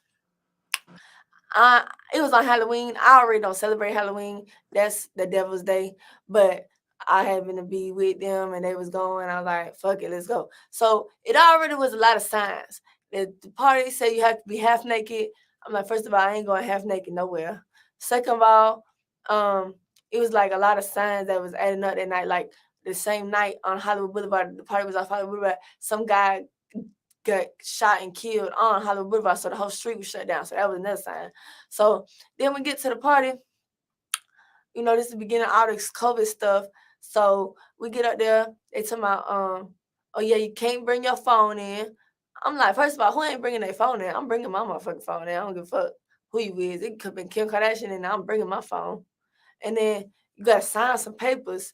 What am I signing some shit for to get into a party? Like what? Like I'm from Atlanta. We don't do shit like that. And then this is where it really threw me off. They said they had to prick your blood to get in. This is Hollywood, guys. Welcome to Hollywood. Welcome to Hollywood. This is where everybody thirsts and lust to get to. They just sit at them tables in Hollywood, bro. You know what I mean? This is it right here. Sell your Oh soul. yeah. Now we having fun. Now it's party time. Now it's party time. You know what I mean? Shit crazy. I said, oh no, I'm good. Everyone else went, I called my Uber and left. Like that's the shit where I think they be trying to get you. And like if it's like you gotta think about it, people move to LA for a dream. They chasing money, fame, clout, whatever. So you gotta think about it. Somebody like a young girl that's trying to get on, that just moved out there. She gon', oh hell yeah, Bella Thorne, and you don't know who else in it. Like connections. Me, I'm good. Like that shit gonna come naturally. I don't gotta prick my finger, take my blood to get into a party. If it's meant to happen, it's gonna happen. I'm not finna do something like that. Now, you did, the others did actually attend that party. Mm-hmm. Did you hear what ended up happening at the party and things of that nature? Or? No, I didn't even ask them, and I don't judge them. Like that's them. I can't help what they do. Yeah. Now, T, why you laugh, T.O.? For time reference, it's Crab August legs, 2021 now. Mhm. But continuing on with my financial questions for you, I want to ask you this. We don't want to hear your financial questions because only financial questions you had for was why she ain't got her OnlyFans or some dumb shit. You know what I mean? But Well, she just spent damn, all my that time. Zone. Where Zone and Breeze went? Yo, where all y'all went? Yeah. Oh, y'all niggas. Yo, T.O., go check the hall, bro. Check. Hey, Them niggas went to the gym. They went to the gym. Ain't nobody in the gym, B. Ain't nobody in the gym. I'm about to You take know the where they went. well, I'm about to take the family I know tonight. exactly where they at. You gotta take a walk.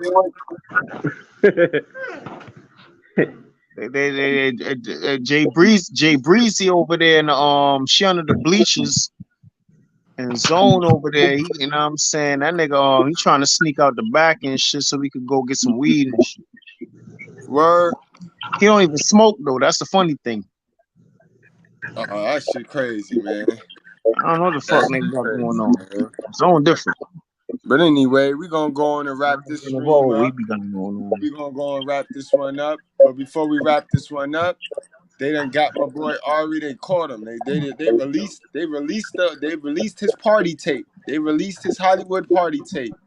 He all caught up in the game, boy. He all caught up. This be my man. When I say my man, he really my man. Go hard from the north to the south. I remember one time I was in. It's over for him, fellas. It's over for him. Ain't no coming back. No return. Let me ask you something, man. A Mad TV skit? Yeah. I mean, even if it was, that shit. Nah, but bro, I mean, ever since he came out against Lizzo, I noticed this nigga's under pressure. Like niggas be doing. Yeah, he under pressure, yo. You right, T.O. Ever since he mentioned the nigga, ever since he went at that group, that go along, get along group, that's his ass, Mr. Postman.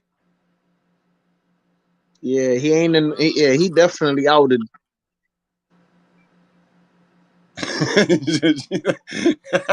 Savannah said, unforced. Look at him. Look at him, though. Look at this nigga. Look at him, yo. Look at him.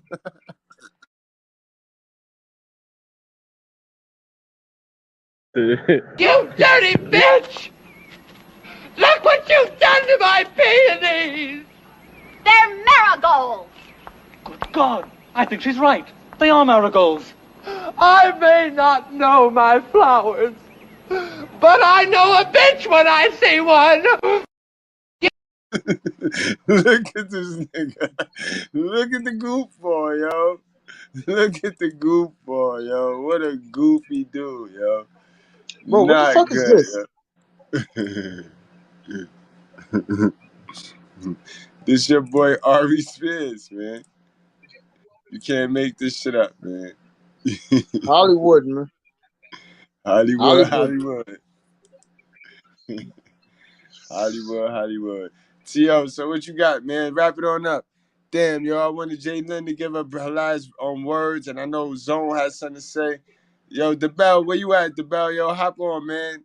Close the show for us, man. This was a crazy one, man. This was a crazy one. Masculinity, oh, man, masculinity look like it's dead.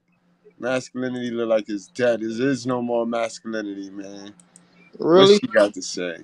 It is no more masculinity. Situation happened, changed my life for the better. I went to this party that turned out to be a gangbang party, and 50 people later, you know, it was all black people, but it just so happened to be that. It wasn't on purpose. And still alive, and you moisturized your face. Yeah, with semen. You were fucking disgusting. A situation happened, changed my life for the better. I went to this party that turned out to be. She said it changed her life for the better. You can't make this shit up, man. You can't. You can't, man. Salute to John King. I see that donation. Thanks, my guy. Salute to XL Pro. I saw that donation to the Cash App. Salute, my guy. Man, much love, man. Much love and respect and appreciation to all. You know what I mean? But wait, let me drop that link. I mean, y'all give y'all last closing. Y'all give y'all closing spell. We ain't gonna do no 5-hour shit. We wrapping this shit up within the next 5 minutes. Know what I mean? So y'all jump on, give y'all spill. Know what I mean? What was your favorite live for the week, T.O.? T.O., what was your favorite live for the week? So many, though. Yeah, man, I can't really off top of the head right now. All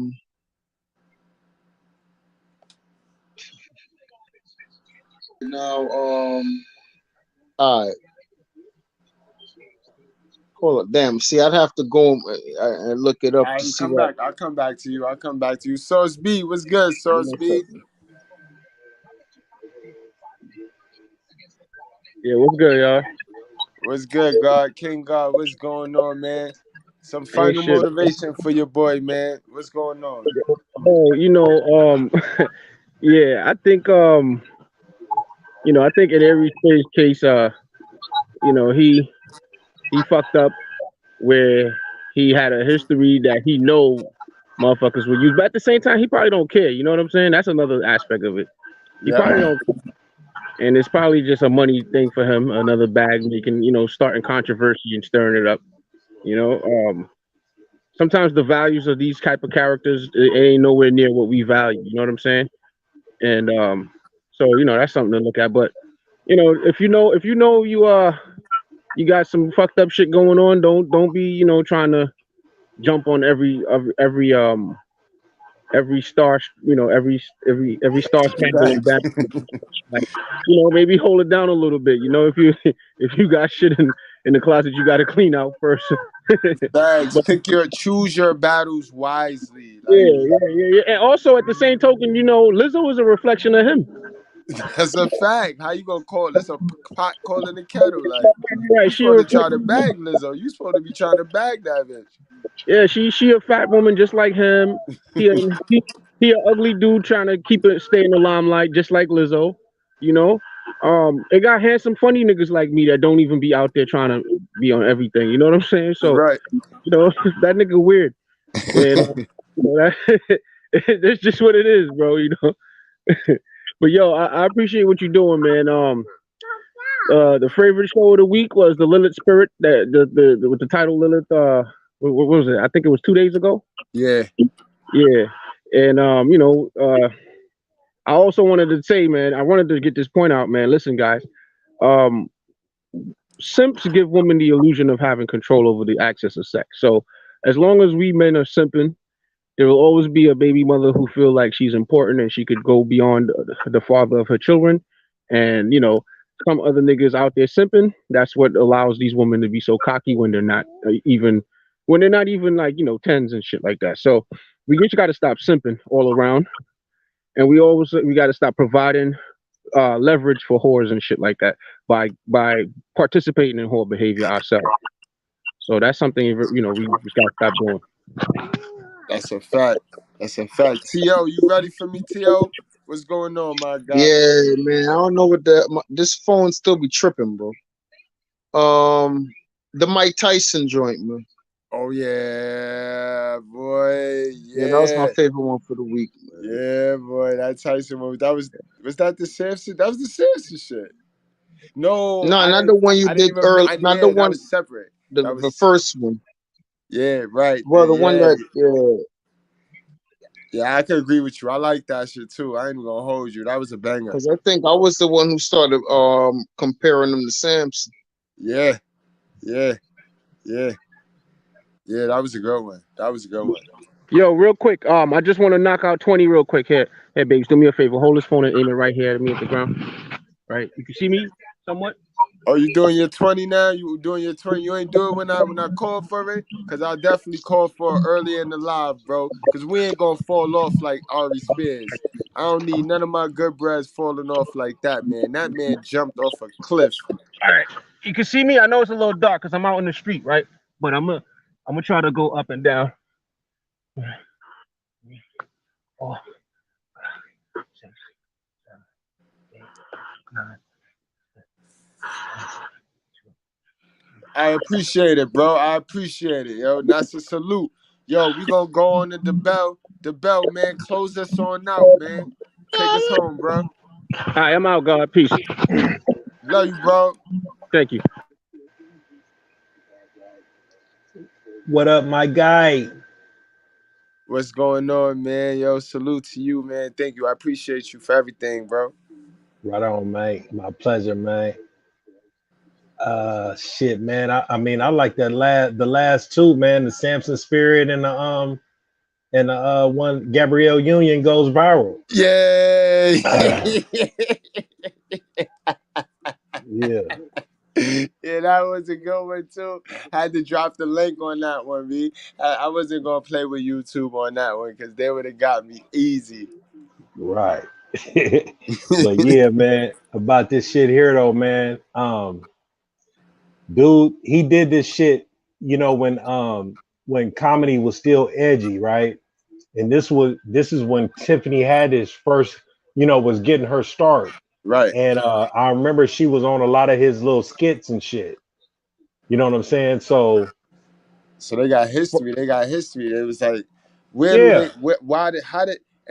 the funny shit, because the I bell is remember she started, she started doing little bullshit stand up, but she was in a couple commercials before she started getting popular.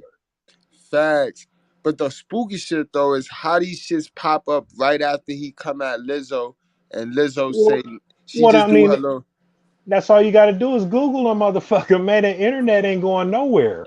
That's crazy. You know what I'm saying? And everything you do, man. So once you go viral, motherfuckers dig into your business. You know? So I mean, shit. You got them alphabet people that's on Lizzo's side and all that, man. I mean, everything is like highly sensitive right now, man. So that's a fact. As far as these comics, you cannot do your edgy comic no more. You know what I'm saying? That shit is dead. And then as far as him, I mean, you ain't heard of him in a minute. That's a fact. That's a fact. Niggas gotta start making sandwiches. Niggas need to make some sandwiches now. Fuck that comedy shit. Comedy ain't what it used to be. You You will hear be me? canceled. Yeah, I hear you now. You came back. Okay. Yeah. Last time you heard of him, he got slapped up on the 5150 show. Facts. You know, so you know what I'm saying? I mean, like a lot of dudes, man, they just trying to make some noise and trying to be relevant, you know, making comments about who's popular and this Lizzo shit or whatever, and the shit didn't work out for him. Right. Everybody jumped the red pill bandwagon, but not prepared. And I mean, that's what it is. Like everybody pretending to be this character that they not. You know what I Yeah. mean? Instead of throwing away that old ego, niggas gotta really get rid of that old ego. That shit is what's harboring them, what's hampering them from getting to their new success. You know what I mean? Niggas cling to that old shit, bro. And that nigga age horrible, bro. Like Yeah. Yeah, man. He looks terrible. that nigga I look. mean, especially that before and after picture. Like, god Yes. damn. You know, I remember seeing him. I was in Vegas, man. We was at Denny's, man. I had two bitches with me, and he had like a group of friends with him. I seen a nigga staring at me. I don't know if he was staring at me or my bitches, but I didn't know he was hitting them like that. But getting, Nigga said, I don't know if you were staring at me. I mean, hey, I didn't know he was. I didn't know the nigga was. Hey, I didn't know the nigga was getting $1 million a year. I might have let him talk to the bitches. You know what I mean? Facts though. But you know, shit, man. I'm sitting up here eating my turkey bacon and my pancakes and shit, man. I wasn't paying that nigga no attention.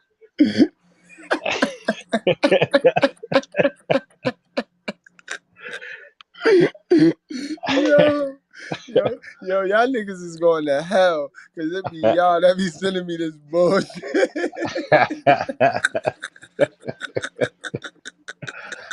Yeah, that's some cold shit, man. Yo, this shit foul, yo. Like, damn, boy. And you know But me, I'm gonna call it out. I don't care, bro. I don't fuck with niggas or bitches.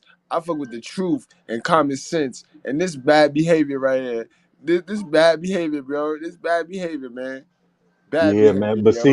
see this right here.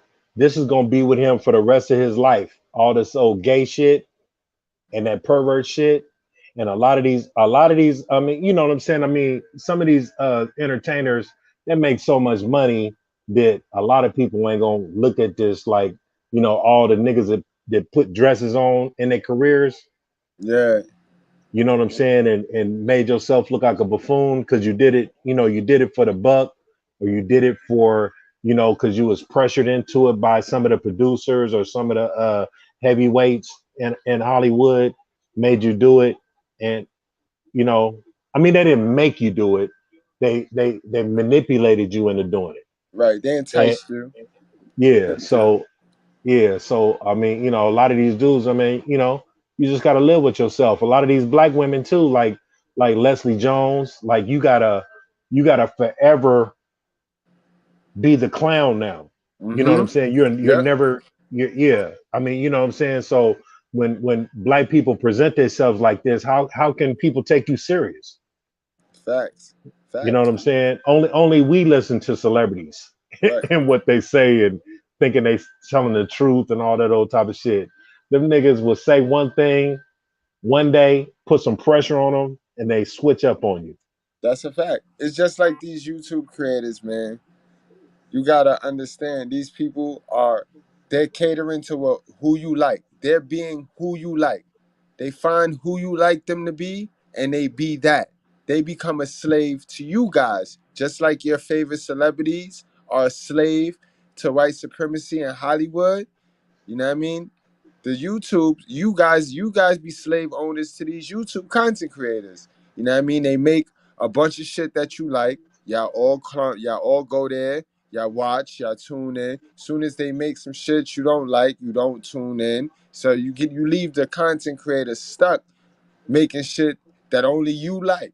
Niggas be wanting to make shit that helps everybody that they want to do sometimes, but you got to be stuck. That's why Mr.Goodbread don't give a fuck, bro. I'm gonna give it to y'all straight up and down the way it is. I'm gonna do what I need y'all to know. I'm gonna put what y'all need to know out there, not what y'all want me to do. So know what I mean? Go on and unsubscribe if you need to. You know what I mean? But yo, Don Needles, Tiny Meat Gang. Y'all always get one of them funny ones that come through. But salute to you for the $2 super chat, bro. He said, Elizabeth died on the night of the harvest moon. All right. Who is Elizabeth? Queen Elizabeth. Oh, that bitch. Oh, man, but yeah, man, this shit crazy, man. But I'm about to get the fuck on out of here. I'm going to sleep. Yeah, absolutely, man. Yeah, man, my motherfucking Cowboys lost, man. Shit. I was about to turn all this shit off. No doubt, guys. Salute to the chat, man. Salute to the chat. And again, Jalen Breeze, thank you, yo. You's a student and a scholar. We had a good one. It's a classic, though, on the low. Information-wise, this is a classic. We're going to run it up with this one. So, salute to you. Pat yourself on the back. You know what I mean? You're a real one. You know what I mean? Great fucking show tonight. You right. Absolutely, y'all. You know what I mean? So, I'll check y'all guys, man. I'll check y'all tomorrow. Y'all know what time it is. Y'all know what time it is. We All out right, of here. Brett. All right, Absolutely, bro. bro. Without a doubt. You are not niggas. You are not coons. You may smoke reefer and drink wine and do crazy, wicked things, but you are not a wicked person by nature. You have lent yourself to wickedness, but you are a divine creature that must now come into the knowledge and power of your own divinity. And no preacher can resurrect you into your divinity. It takes God himself to bring you into your own divine nature. So we're not dealing with prophets. We have walked out of prophet teaching. This is the time and the presence of God. So I don't talk about God will come. God is already here. And he's working in me to resurrect you to your divine nature.